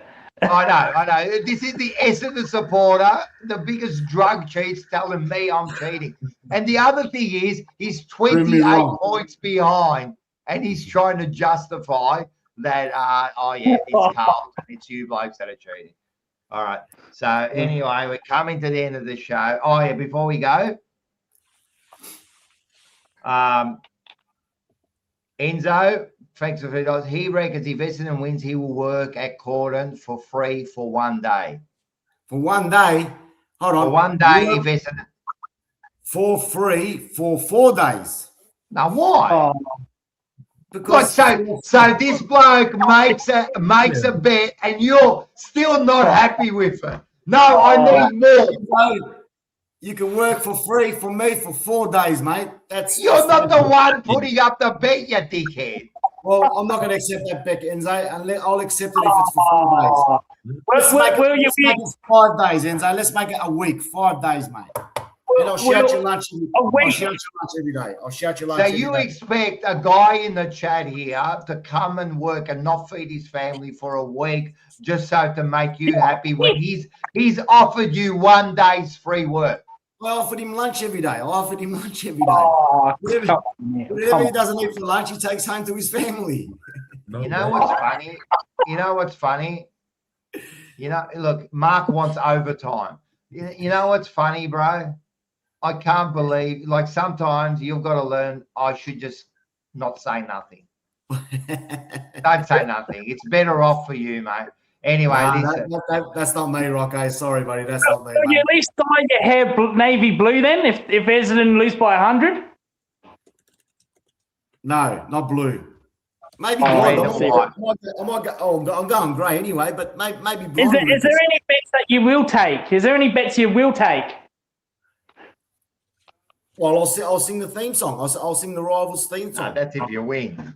Well, that's if we win. That's right. If we lose by 100, you won't All see right, me listen, next we're week. going on. You won't be on next week. Oh well, I'll take your spot then. I'll take your spot then. All right, Lucas can take his spot. I don't go to Sydney normally, but Sydney have one job. Don't let me down. Keno, don't let me down. Well, that's the bet, Rocco. That's the bet. Sydney win by 100 points. I'm not coming on the show. All right. I want you on the show. I want to give it to you, man. What are you talking about?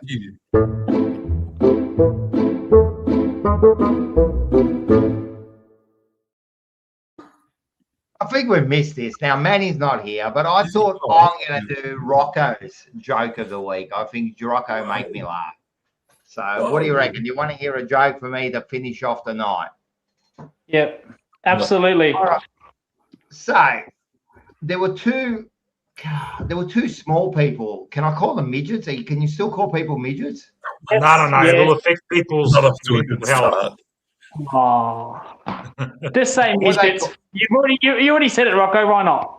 No, what do you call them? Like Short acids. all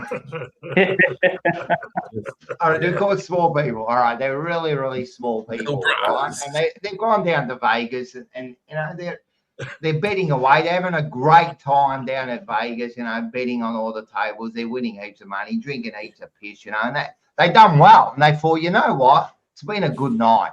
It's been a great night, mate. How about we get a couple of the ladies of the night for tonight and just treat ourselves? You know, so. They go, yeah. So they find a couple of the ladies of the night. And what's wrong, Lucas? They get a couple of the You got ladies. me already, mate. Keep going. You got me in stitches already. Keep going. You know, they've got the couple of ladies of the night. They go to their rooms. They've got joining rooms, you know, but there's a door between them. And, you know, and the first little man, as we'll call him, the first vertically challenged man, he was, you know, like he's had too much to drink and he just couldn't perform. You know, he tried and tried and tried. He just couldn't perform. So at the end of it, he got upset and he kicked her out. He blamed her. He just kicked her out. He said, listen, can't do this. And he's kicked her out, you know, and he's all pissed off because he's had a good job, you know, he's had a good night, you know. But, you know, just couldn't perform. Just too much drinking. You know, when you have too many beers, sometimes you just can't perform. So then he thinks, oh, I wonder what my little mate next door is doing. So he's kind of put his head against the wall and he's listening, you know. And all he could hear was 1, 2, 1, 2, 1, 2, 1, 2, all night he's hearing that, you know. So anyway, eventually he falls asleep, wakes up in the morning, they meet up for breakfast, and he goes, you know, the first bloke goes, how'd you go? And he goes, oh man, no good. He goes, no bloody good. He goes, I've been drinking all night, just couldn't perform, you know, I had to kick her out. He goes, but I heard you. He goes, I heard you had a great night. And he goes, what great night? He goes, I spent the whole night just trying to get up on the bed.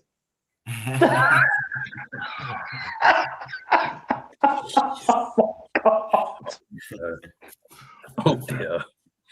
Oh no. Oh. Good one, Rocco. Make sure you guys, get that is that worthy of a Manny make me laugh? Oh, Yes. it's close. Close. Yes, close. Yes, yeah, no. We'll have to send it to him. Yeah. Very good, Rocco. That was Very bad. good. What are you talking about? I reckon that was a great joke, mate.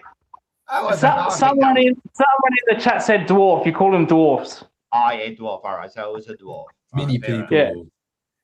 I'm going to give you that one, Rocco. I'm going to go an 8 out of 10 out of that. That was all right. That was pretty good. Can we just like give a total before we go? What do you reckon, Mick? What was that out of 10 as a joke? As a joke, I'd have to give you about a 6, Rocco. A 6. I thought it was better than that. I'll stick with that. What do you mean it was bad? That was like funny, man. You had no idea what was about to come. The 6 is average. That's good. It's basically you bottled it at the start when you had to clarify what you wanted to call people.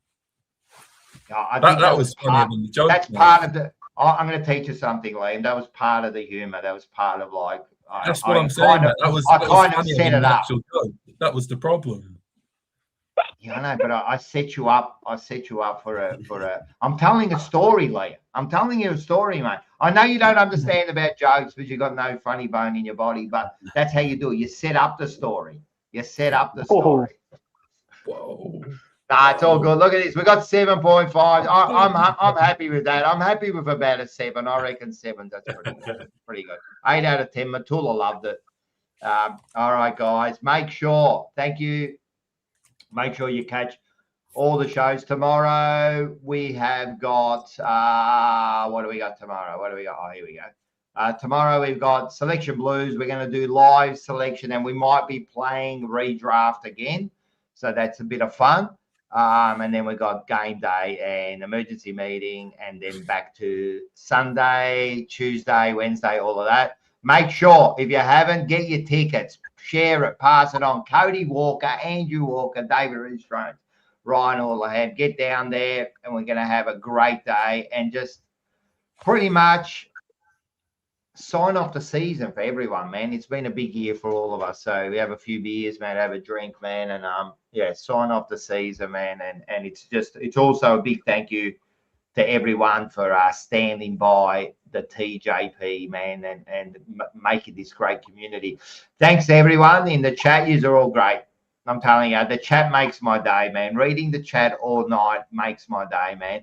Make sure you get over to Magpie Army Chronicles. Make sure you get over to the Geelong Zone. Tomorrow we might be doing a bit of a cricket live, yeah? Yeah, we'll be there.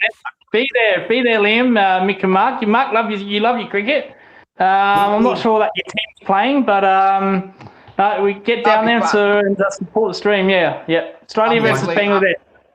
I'm going to jump on. I love my cricket. I'm jumping on that sometime, and we're going to talk some cricket, man. Talk about the great days of the Australian cricket team and the great matches and all that, you know, and get to see the first test of this team. And, it's always good to see the first test and how they're playing and that. So it'll be good. Absolutely. And thank you to everyone that's in the chat. Matula, Rockamoro, is it Oates, the one that sent the super chat? I forgot his name. So we call him Oz. We call him Oz. Yeah. And Oz as well, and Scotty P. So thank you for all the comments. Thank you. Yep, and we have got make sure Warble has started now, so everyone jump over. If you want to if you're bored and you just want to continue on the banter, jump over. I'm sure Lucas and Mick will be on there. I'll see how I go. My girlfriend's going to leave me if I don't spend some time. Bo will be there. He'll be there. Bo's going to jump on. Thank you, everyone. You are all great. Should be a big week of footy coming up, and we'll all see you next week. And go the Mighty Blues. Better Dons. Conrich, man. For him and himself and everybody.